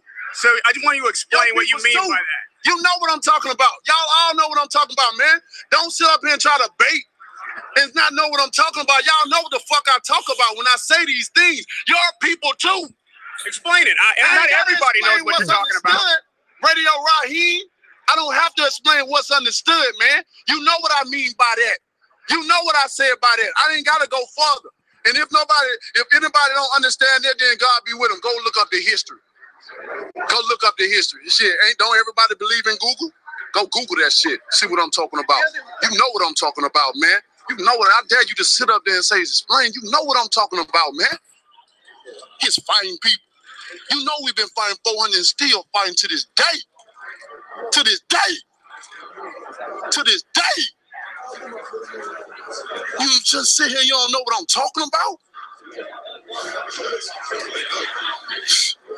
I'm out of here, bro. Let's go. Come on, let's go, man. God damn, dude. You know what, man? I felt that joint. Though. I ain't gonna lie. I'm surprised you didn't call him Radio Raccoon. Yeah, but it ain't even about the joking. I'm gonna say this though, man. Like, that shit was deep though. One thing about what Radio Rahim said was that, like, he said, not everybody know what you're talking about. Explain. So, I mean, as a reporter or media, he asked the question that he needed Deontay, or he wanted Deontay Wilder to explain. No, but here's the problem. He said your people, as in referring that he's not a part of black people. Oh, yeah, think about it. He said, what did he say? Your people. That's why Dr. Blick. Dr. Blick was listening. What did he say, Dr. Blick?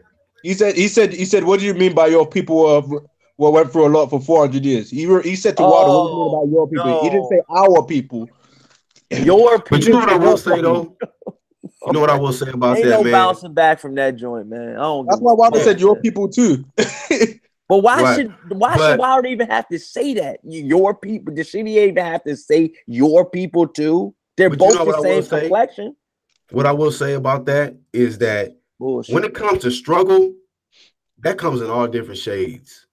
You know what I'm saying? So based on being oppressed and going through struggle, maybe this motherfucker Radio Raccoon don't know nothing about that. No, there's one thing. I truly think he lost, man. I thought he was lost before he did his interview. No, there's one thing I gotta say though, is that why didn't he ask Fury exactly the same question about gypsies? Because not a lot of Americans know about gypsies. He did not ask Fury. He did. What do you mean that gypsy went through a lot? He didn't do that. Oh. You didn't ask Fury the same question. Let me read what some of the chat says, man. That's a good point, though. That's a good Mosquito. What's up, bro? We was just talking about you, man. We was just talking about you a little while ago. Let me read some of this chat, man. Kiko says, Tyson Fury called him a dozer. He got tight. Unbiased Biased Boxing Talk says, yeah, he excluded himself from the black race. Kiko says Tyson Fury called him a Bose boy.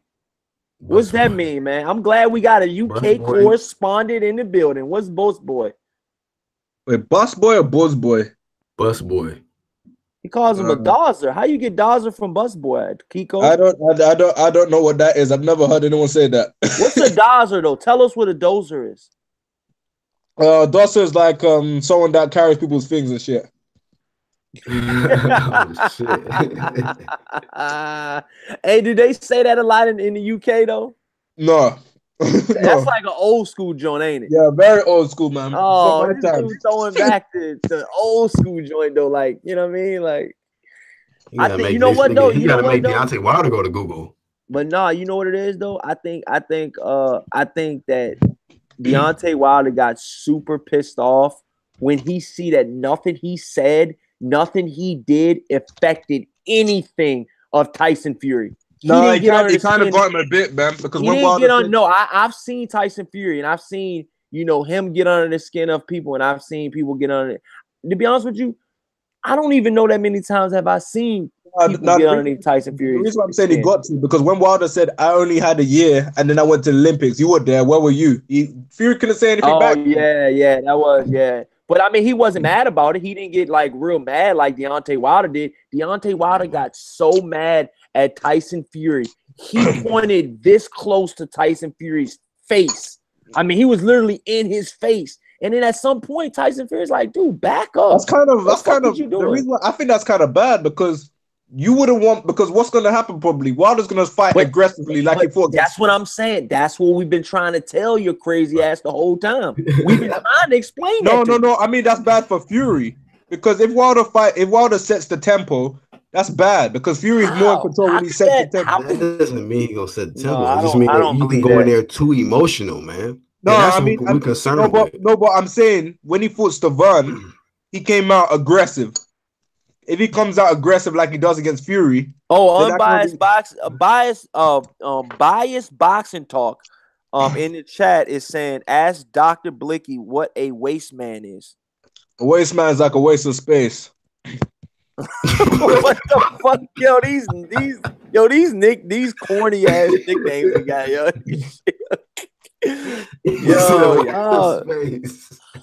Yo, I don't know what I'm gonna do with y'all. In other words, you shouldn't even be on the planet, nigga. That's what he's trying to say. God damn. You're wasting space. No one says that. Why are you here? Smash the hell out of that like button, you guys. Come on, man. Smash that like button. Get these likes up, you guys. But yeah, man. So do you guys think that he's under Deontay Wilder's skin? I still haven't got an answer from you guys. I think he is, bro. Yeah, to a certain extent, yeah. But explain why, though. Explain why, you guys. Well, I think that is because of what you were saying. Like, we've never seen Deontay Wilder. Like, I've seen Romain Stavern say, "I'm gonna kill you in that ring," and Wilder didn't even react like that. You know what I'm saying? Like, Wilder was still composed, and he never went off and said, "I'm gonna knock you the fuck out," and just went crazy and going off on reporters and all that. But it's different. But we see Tyson Fury. I think it has a lot to do with the race thing, man. Kind of what you were saying, Corey. Like, he got to keep seeing a white man, across from him. It's like America versus UK. You see this white guy getting more attention than really Wilder is, and Wilder gotta see, especially when you a black man in America, and you a heavyweight champion. And I'm gonna be honest with you guys. I'm gonna switch it up for a minute. You know what I'm saying? It's gonna get on a little bit of, we're gonna touch on the racism situation, because I want to hear all aspects of it. I'm in the DMV area. Black Horseman's in the Texas area, the down south area, and Dr. Blick is over there in the UK. So first off, I want to get Dr. Blick. I want to get your point of view. How do you feel the racial landscape is out there in the UK? Is there a lot of racism? Do you not see it as much, or are you just not around it as much to see it? Yeah, it's there. It's there. It's like a lot. What I've noticed is there's a lot of closet racists that they'll say stuff in the slime. They'll do stuff, but it's not as open as what it used to be back in the day.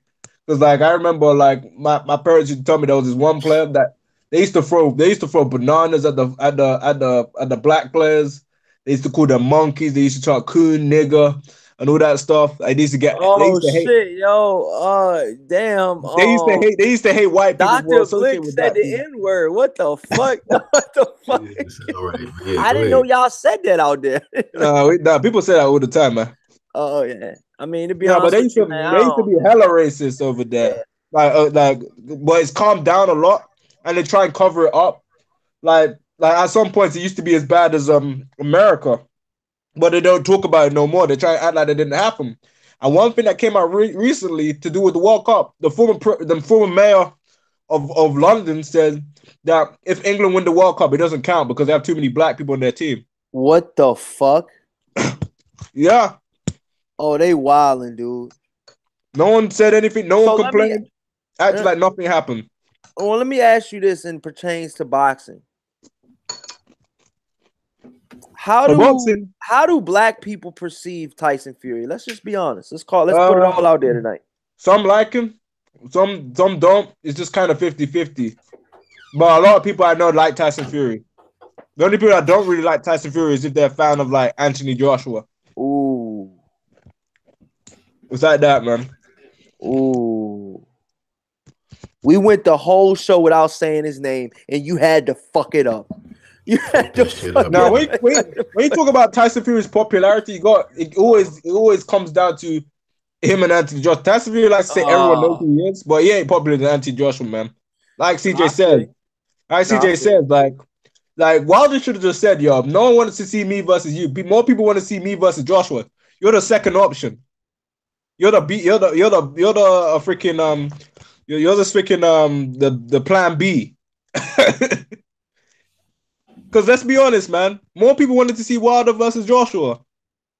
Hey, I'm gonna be honest, but let me get this out of the way though. Black Horseman, how is racism out there in Texas, and how do people perceive Tyson Fury in Texas from what you've seen so far?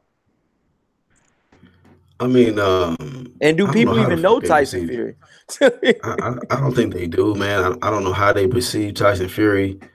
I don't even know how to really chop up, how deep the racism is here. Like I don't experience it. Niggas don't fuck with me like that, bro. But when it comes to racism, period, I mean, it's just a huge problem in America.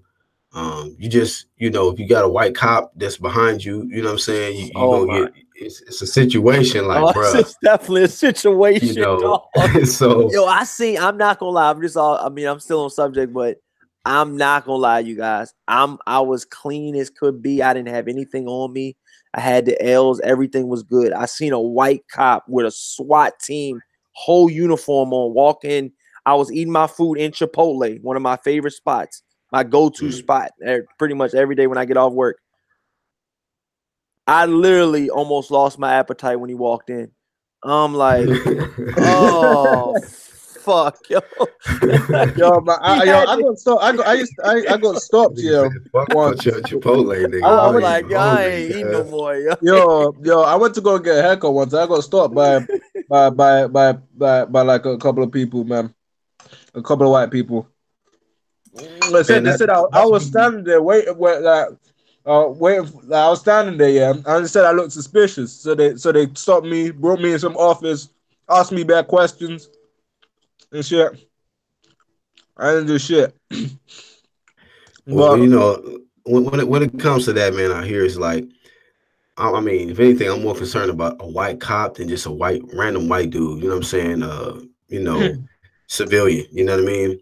But racism out here, man, is probably more worse than what goes down in the UK. But I don't know about there. Hey, shout out to Mosquito, man. He's in the chat. He says, I live in Boston. He says, it's racist as fuck. He says, I can't count how much skin I've lost off my knuckles tuning motherfuckers. So shout out to Boston, man. My mom used to live in Dorchester in Boston. Doing some boxing. Yeah, man. Like I said, man, you know, my Irish roots are pretty strong, man, out there. Cause you know, my mom is full blood, red hair and blue eyes. So Irish is, you know, I don't think I've talked about that a lot on the show, man. But and my dad is just as black as, you know, anybody, you know. So it's like I get the best of both worlds, in my personal opinion, man. You know what I'm saying? But in my personal opinion, racism is pretty big out here. You know what I'm saying? I mean, you got, like you said, like that, you know, Black Horseman said about the cops, man. Dude, if I see a cop, dude, and he's passes me by and he looks like he's gonna turn into a parking lot. I literally did this the other day. That's why I'm bringing it up. I literally go the other way and I go the back road to get back home or wherever I'm going. And you know, and literally that shit happened to me yesterday, like 2 days ago. I seen a cop pass me by flying and he pulled into this parking lot up front. I took the longest back way possible, but the way I went, I had to go around where he was at. I literally had to go around where he was at to get onto the highway. And literally, right when I was ready to make that right turn to get onto the highway, that same cop had his lights on coming towards me, and he pulled somebody over with one headlight. I said, "Oh my God!" I swear to God, I was like, "Yo," and it literally took me like 20 minutes just to get to a fucking. It took me like no exaggeration. It took me like 10 minutes just to get to a spot. Like I was literally like 1 minute from the highway, but I took the long route to get away from this motherfucker. I ain't know what he was on. You just don't know out here, man. Yeah, you know what I'm saying? Every time somebody I know gets pulled or something happens, they automatically want to search your car, dude. You know what I'm saying? And it's getting out of hand, man. But as opposed to the citizens out here being racist, I mean, you get it every now and then, man. You know what I'm saying? You know, but yeah, just to tie that shit to Deontay Wilder, like you can see why he internalizes it, because like dude, yes, like Alabama is probably a lot worse than where you at. It's like at least triple to double times worse, man. Because I mean, I'm hearing horror stories like shit, like fucking. I just heard a story like the other day. Well, a couple months ago, one of my coworkers, he's, you know, a lot of guys I work with are from West Virginia. And they're white people. I mean, they're white guys. And, you know, it's pretty much these dudes were saying, you know, telling me about, you know, things going on in, you know, down south and stuff like that. He's like, yeah, man, I was reading on the news that a black boy that went to high school in Alabama, his girlfriend was white and her dad was a sheriff in that town. And this was literally in 2018. So this was only a year ago, you guys. That black boy wound up getting his nuts cut off, and they found him with his nuts in his mouth. That is disgusting. But now it sounds like some Get Out shit, man. Have you guys seen the movie Get Out? That makes me think of that, bro. That shit. When the girl freaking sets up the guy, the white girl sets up the guy, tries to get the guy killed and shit. Yeah, we seen that shit, bro. Yeah, but I mean, it's one of those type of situations, you guys, where, you know, it's just, you know, racism. I feel like it's inherited and it's inherited and it's taught. You know, I feel like, you know, if a child, you know, is raised, a child is only raised and it only reacts to what is taught. You know, if it's never taught racism, if their mom and dad are not saying, "Ooh, get away, there's a black kid," or "Get away, there's this," and "Get away, there's that," you know, I feel like that right there, true. You instilling that into your kid. Yeah, in the UK, there's some people that steal it into their dogs. Hey, I'm done, yo. I'm ready to cancel the live. I'm not joking, man. It's like 5 a.m. over there and shit. No, I'm being serious, man. You had a little bit too many sips of coffee, man. What's going on? No, I'm being dead serious, man. Some people make their dogs just like black people. Oh, Mosquito says Get Out is a great movie. Highly recommended. That Get Out movie freaks me out, dude. It freaks me out too. That's why when look, I'm gonna tell y'all this quick story, y'all. When I told y'all I was in Pennsylvania, in Pittsburgh, right? Remember I told you guys that, and I was doing my live streams out there. The route to take to get back to where I'm from, the DMV area, you had to go down this long ass country ass, like no stores within 20, like within like 20-mile radius, no gas station, no nothing, and you just going straight down this one road. I was like, dude, you gotta be shitting me.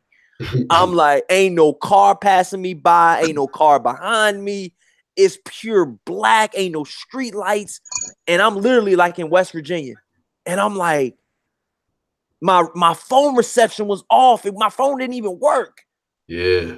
I'm like, dude, and the shit was so fucked up in my mind that I was thinking about that Get Out movie, because I was like, dude, you gotta be shitting me right now. How does it go from a complete highway to one lane country road? Yeah. What they say, man? Black people are the hatest race on the planet, man. The most hated race on the planet, man. Far, no contest. Hey, black people are the most talented people on the planet too. Hey, just saying, man. The proof's in the pudding, dog.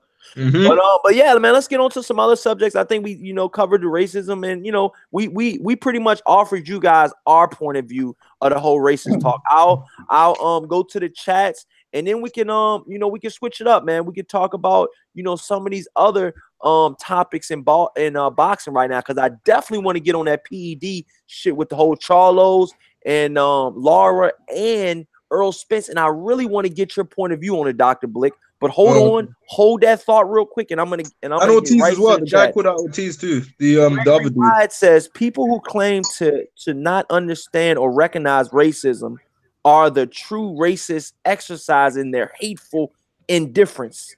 Shout out to Gregory White. He broke it all the way down for you. You know what I'm saying? We Degree says, yeah, some UK people train dogs for that issue, sometimes in general. So what if they see a black person, they attack them immediately? They start growling and being angry and shit. I saw this one little girl told me to get away because her dad trained her dog not to like capping that motherfucking dog, bro. Quick. Like, what you mean, nigga? What you mean, girl? The last girl you make, nigga. Guys got me tripping, yo. I remember, yeah. This one dude,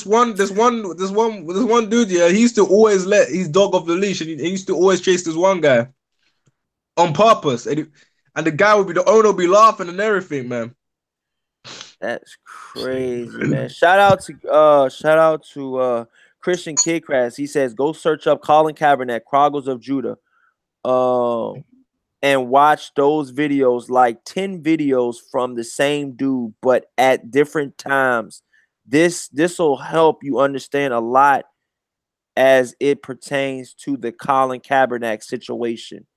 Kiko says, I used to mess with a shorty, a cute Dominican chick from Dorchester, Mass. Dude, I went out there a couple times to where my mom and everybody and my family on my mom's side is from in Boston. Dorchester's rough. I'm gonna let you guys know that shit right now. Dorchester's rough. It's kind of like a ghetto out there, kind of like, you know what I mean? Like, you got good parts, but then you got real, like, bad parts, like don't go there at night type shit. You know what I'm saying? But I went out there, dude, and like I thought DMV was bad with, like, saying hi and what's up to people, like Southern hospitality. I'm all nice and happy go lucky. I fucking talked to this one lady, like me and my mom was walking down the street and we was just talking. I was like, hey, how you doing? She literally gave me one of the worst looks that I still remember to this day. And I'm like, my mom was like, yeah, they don't talk to people out here. So don't do that again. I was like, that shit again, damn. I'm like, am I in the wrong state? Like, God, fuck this state, man. I'm out of here, man. Like, yo, that shit was horrible. But then when I go to a club, it was all love, So it's kind of like, if you don't, I guess, strangers on the streets, you don't know them, and you know what I'm saying. I guess it's like that, you know what I'm saying. But in Virginia or Maryland, out here in the DC area, you see somebody on the street, I mean, or you just being nice or something, like, at the store or something, you just like, hey, what's going on? How, nice shirt, or something like this. You say that shit in Boston, dog, that might be fighting words. I'm just being real with you. I'm being dead serious with you. That's like, how. You want my shirt, nigga? Yeah, like shoes? That's how. Dog, I'm like, dog, what the fuck? Like, are you kidding me? Like, are you kidding me? Like the woman wasn't even bad. She was just flu. She wasn't even cute. I was just being nice, and she gave me one of the death stares of it like I've ever seen. But yeah, man. But back to this, man. Kiko says in New York they have a leash law, y'all. What? We Degree says, yeah, they supposed to be leashed over here. They let them off. What the hell is a leash law? That shit crazy. We Degree says in London. Mosquito says Corey is right, unfortunately. See, I told you. Mosquito knows exactly what I'm talking about out there, dog. He says Corey is right, unfortunately. Dog, fuck that place, dog. You know what I'm saying? Fuck Boston. You know what I'm saying? That's where my family's from, dog. But I mean, maybe some people are cool. The people that are cool out there, salute to you guys. But the fucked up ones that just act angry as shit and try to ruin somebody's day, and just the traffic out there, dog, is awful. Like, if they cut people off, it's straight cutthroat out there too, dog. I'm just like, God damn. You know, and ain't you have a clean car? Oh, trust me, you have a clean car, you won't have it for long out there, dog, because the parking sucks. You're gonna definitely get your fender tapped on a couple times. People parallel parking and shit. Awful, dog. Awful. But yeah, man, back to the PEDs, man. Black Horseman, break it down real quick, man. Let Dr. Blick know what's going on, catch him up. Dr. Blick, I haven't talked to you for a while. You've been on everybody else's live stream, but the one who invented you. I just don't know, man. My sons, I train my sons. They go to other channels and you learn what I taught you. You say it to other channels. And you just don't come back to my channel, man. I don't understand, man. What did Papa do to you, man? Come on, man. What the man? When the student tries to take over the master, it's his Daniel son. Yeah, this is that Mr. Miyagi. You're not Miyagi, nigga. But you said Karate Kid now. Corey, you said something about the testing though? Yeah, so yeah, break it down. Let Dr. Blick, who missed their drug test, man, let them know. Wake them up. And we're gonna talk about this real quick. Let them know everything. Oh, you know about it? Yeah. Texas Fighters, man. I heard that they're getting a fine, man. Apparently they were busy doing some stuff for Fox, for promotional. Oh, so where did you hear that from? Be honest now. I heard that from I think it was either you or CJ made a video, but I did see. Yeah, I was gonna say I seen CJ's video. Shout out to CJ, man. But CJ made a video. Danny Garcia, but look, CJ made a video that surprised me, yo. You know what I'm saying? Like I said, that's his channel. He can make whatever the fuck he wants to make. You know what I'm saying? Like, I'm gonna make whatever the fuck I want to make. But I just got one question. He made a video about a guy explaining what he was doing for that drug test. He made a video about that. Now, just imagine all of the other, videos that, could have been made about, maybe Danny Garcia, not, the whole Danny Garcia's side, about the Terrence Crawford situation and stuff like that. And, I just found it kind of odd that he made a video about, Charlo's, his side, like he was, I think it's what the video was called. It was just pretty much like, this is the reason why Charlo didn't come to the drug test or something like that. Well, I saw that video. He said it's not a good look. I didn't watch it, but I seen the title. I normally watch all his CJ. Shout out to CJ. He's one of the hardest working guys in the YouTube. He definitely puts in a lot of work. You know what I'm saying? I watched a lot of his 6ix9ine shit. I'm caught up to date on the 6ix9ine Fed incident. Dr. Blicky with the sticky. It ain't looking good for your brother, dog. But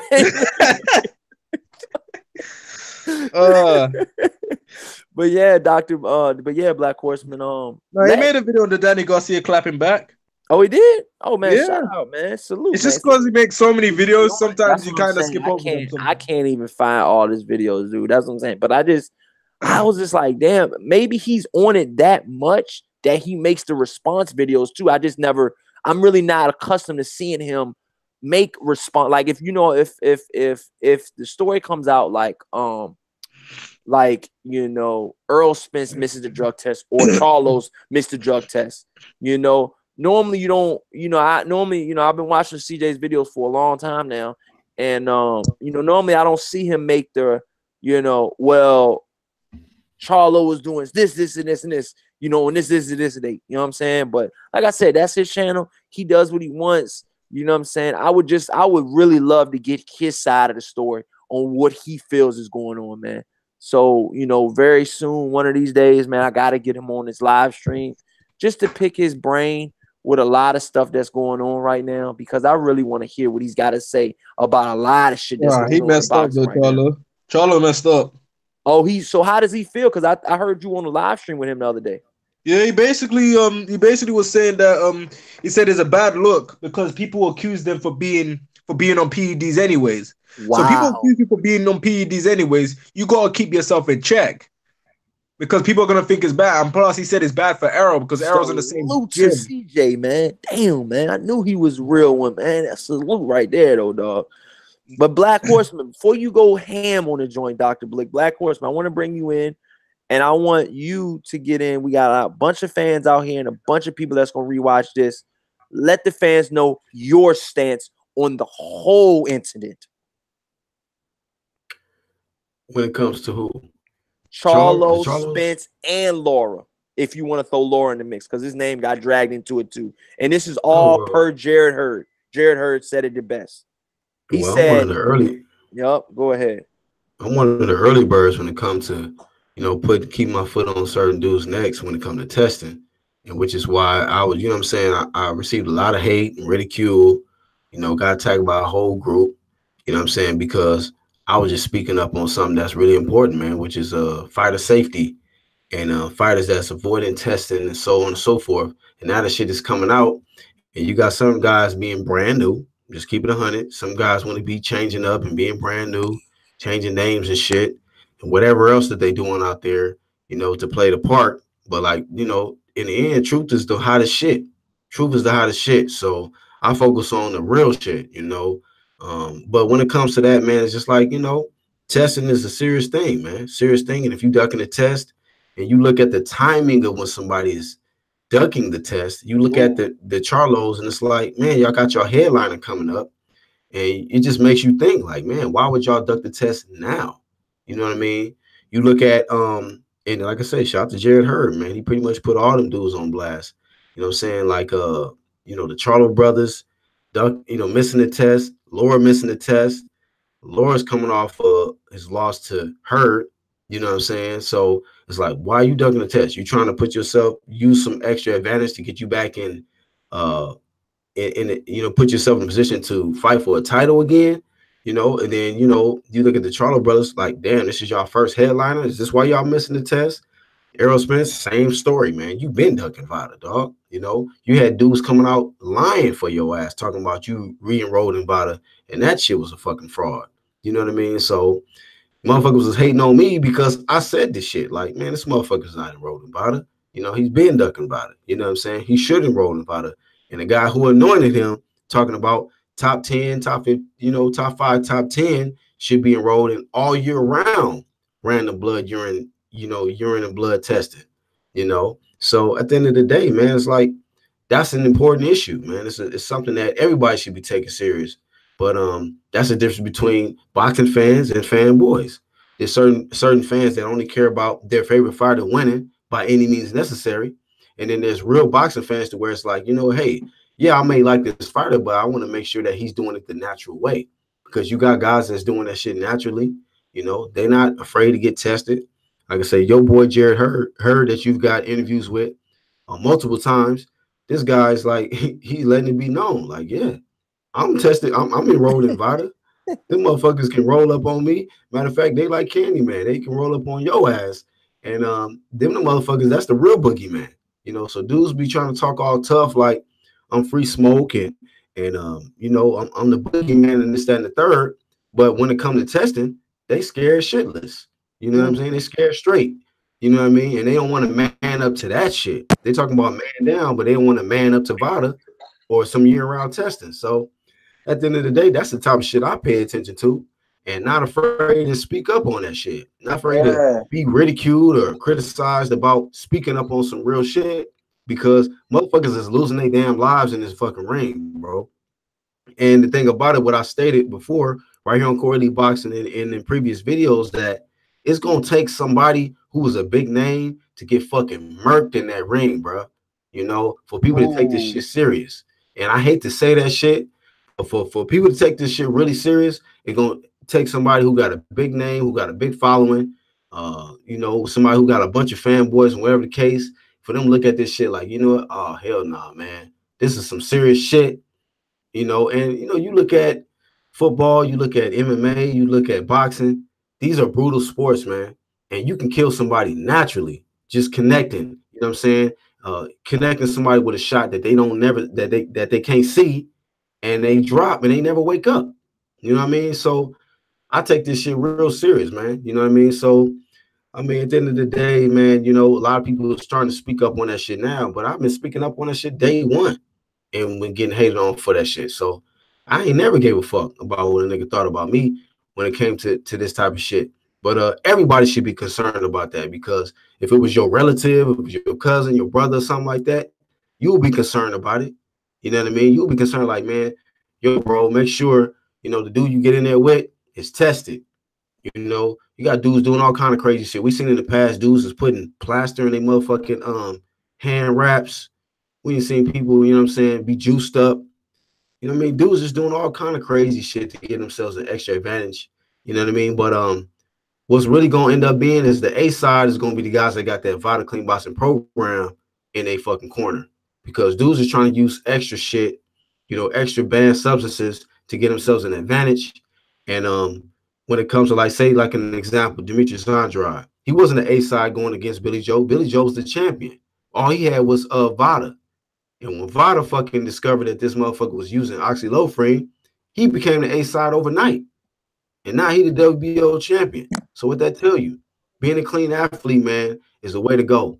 You know what I mean? If you're a fan of somebody who's not randomly tested all year round, you might want to question about how deep you want to go into being a fan of them. Because if they get discovered as a fraud, guess what? You've been fucking you know, encouraging and celebrating the fraud. You know, you right along with him. You know, you got to change your shit up. So at the end of the day, you know, I ain't impressed by everybody that's just trying to act like they down with this shit now. You know what I mean? That's cool and everything like that. But I'm day one with the shit. You know, I want dudes to be thorough and you know, I want a clean sport. And the fans that you know, the fighters that I'm fans of, they clean athletes. They clean athletes. And you know, I admitted that, hey, Luis Ortiz popped dirty in the past. I'm a fan of how he fight, but the guy's enrolled in Vada, and as long as he stays in there, then I support him. You know what I mean? Prove that you're a clean athlete, and don't switch up. I see a lot of guys trying to switch up because they see the truth is the hottest shit. But I've been on this fucking wave, nigga. You know what I mean? Man, you know, Dr. Blick, how you feel about that, man? I mean, this is wow. I agree, honestly, because you like people like this is not just any sport, man. This is a sport where people can die in the ring. I saw that Black Horseman made a video on that one kid that died boxing. So it's dangerous for all ages because the head ain't meant to be hit. So when you got people juicing themselves up, giving themselves an extra advantage, giving themselves extra stuff, it's kind of sad to see because it kind of discredits the sport. Because when you find out a top level fighter's juicing, it kind of takes credit from how good they really are. My thing is this, man. All Jamal and Jamal needed to do was just to tell them that we're going to be out of time. We're taking care of a deal to promote the fight against Harrison and against what's the other dude? Freaking what's his name? Willie Monroe. Willie Monroe. All they needed to do was just let them know where they are because there's nothing to hide. There's legit nothing to hide. You guys know that Vada likes to know where you are all the time. Why couldn't they tell them? That's my biggest question. That's why it makes it look like a bad look because people have been saying they've been juicing for years. And J-Rock said that that Charlo turned down the chance to do testing in their fight. Ooh. He said he didn't want to do testing. He didn't want to do testing after the fight. Who said that? What? J-Rock. What? Yeah, he said that Charlie didn't want to do testing after the fight. Oh my OMG. Wow. So He's it's not a good look. Are these facts? Yeah. CJ was telling me on his live. Holy. But CJ said it's J-Rock's fault because if you knew the guy was juicing, why'd you take the fight still? But dude, some of these guys, man, I'm gonna be honest with you guys, man. If you're not the A side, if you're not in the right, position to get to that fight and then, to get, to have some of those, if you're not able to call those shots, I'm gonna be honest with you. That's why they didn't take the drug test. Boxing is a business. And if you're the B side or the C side or whatever, if you're not the A side, you're gonna get shit on. Because there ain't no other, there's only one side. It's either the A side or you get shit on. So in that aspect, J-Rock got shit on. He took the opportunity. He took his first title shot. You wouldn't take that? I gotta give you that, man. Come on, man. Come on now. It's crazy.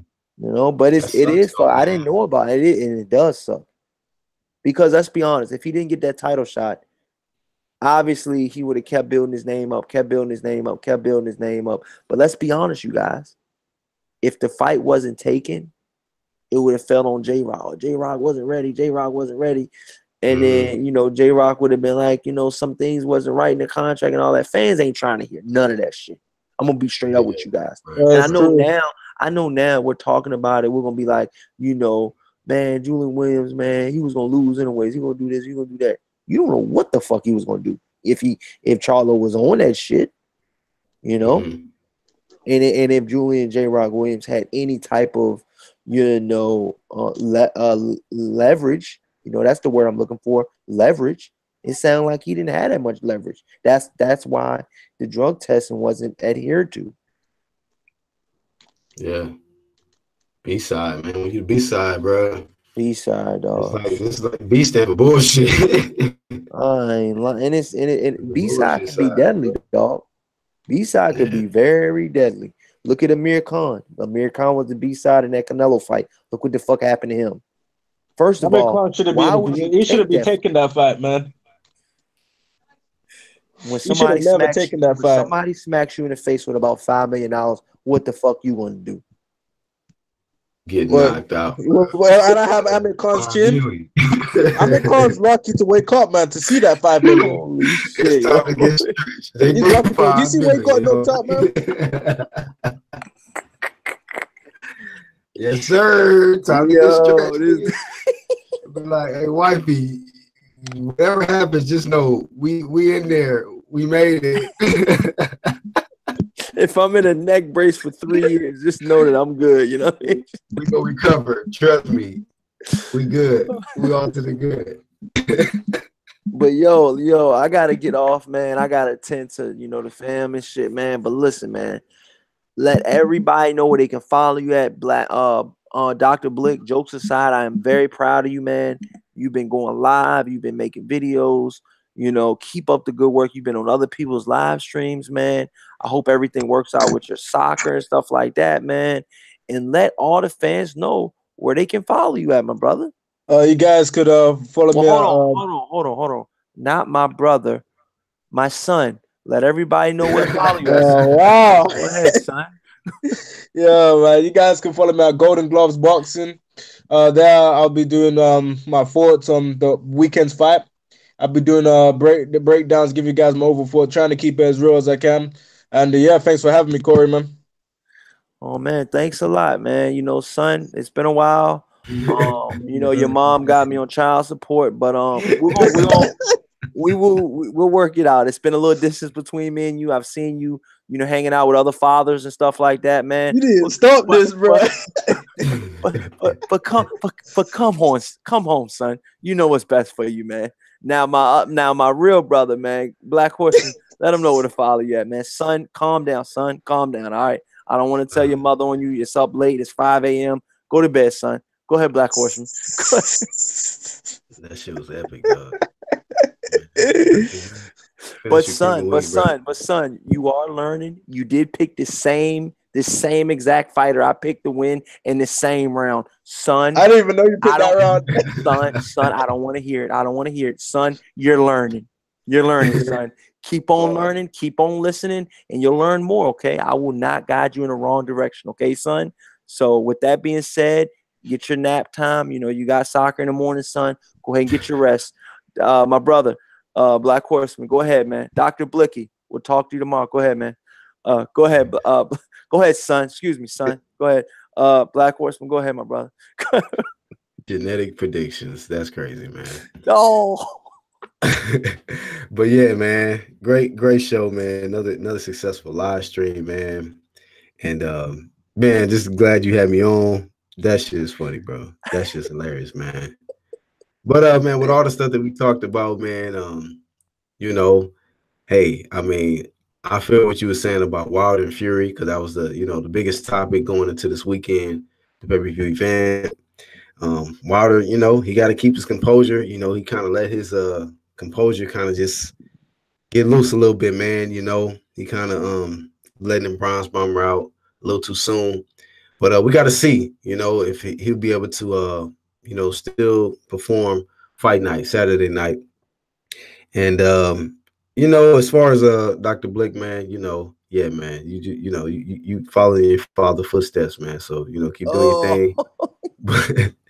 But at the end of the day, man, at the end of the day, man, shout out to everybody, man, that is real fans of the sport. We talked about, what I'm saying, the illegal stuff that takes place in the sport.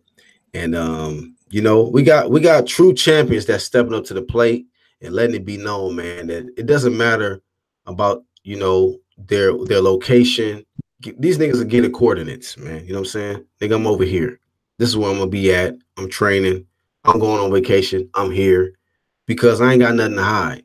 I'm willing to be tested, and so on and so forth, man. And I just want to say, what I'm saying in closing, that truth is the hottest shit, man. Truth is the hottest shit. That's why I love to come on Corey Lee Boxing, because I can be myself. I can speak it real. Yeah, we might talk about certain fighters that we like, but at the end of the day, we gonna still keep it 100. You know what I mean? So I don't even fuck with too many people on YouTube, but I will come over here on Corey Lee Boxing because I ain't gotta be worried about fake niggas and dumb shit. You know what I'm saying? It's just like I keep it 100. He gonna keep it 100. And shout out to the ones that got them wrenches, man. Because if y'all got wrenches, y'all definitely deserve it over here. And just use that shit wisely. I think Corey only had to take it from one person, and that motherfucker deserved to get that wrench taken from him, and he got clapped immediately. So hopefully that won't happen to you. But at the end of the day, man, you got to keep it 100 over here on Corey Lee Boxing or Black Horse Promotions. As for me, it's Black Horse Promotions all over. You know what I'm saying, on whatever social media platform and the website. But I'm gonna keep coming over here supporting Corey Lee Boxing, and just keep supporting, real ones, man. Ones that's gonna call it like it is, and make sure that what I'm saying, you are focused on the important stuff, man. Clean sport, and you like who you like, but what I'm saying, don't become a fanboy, man, because you're just gonna get exposed, man. But at the end of the day, man, I appreciate you, brother, for having me on.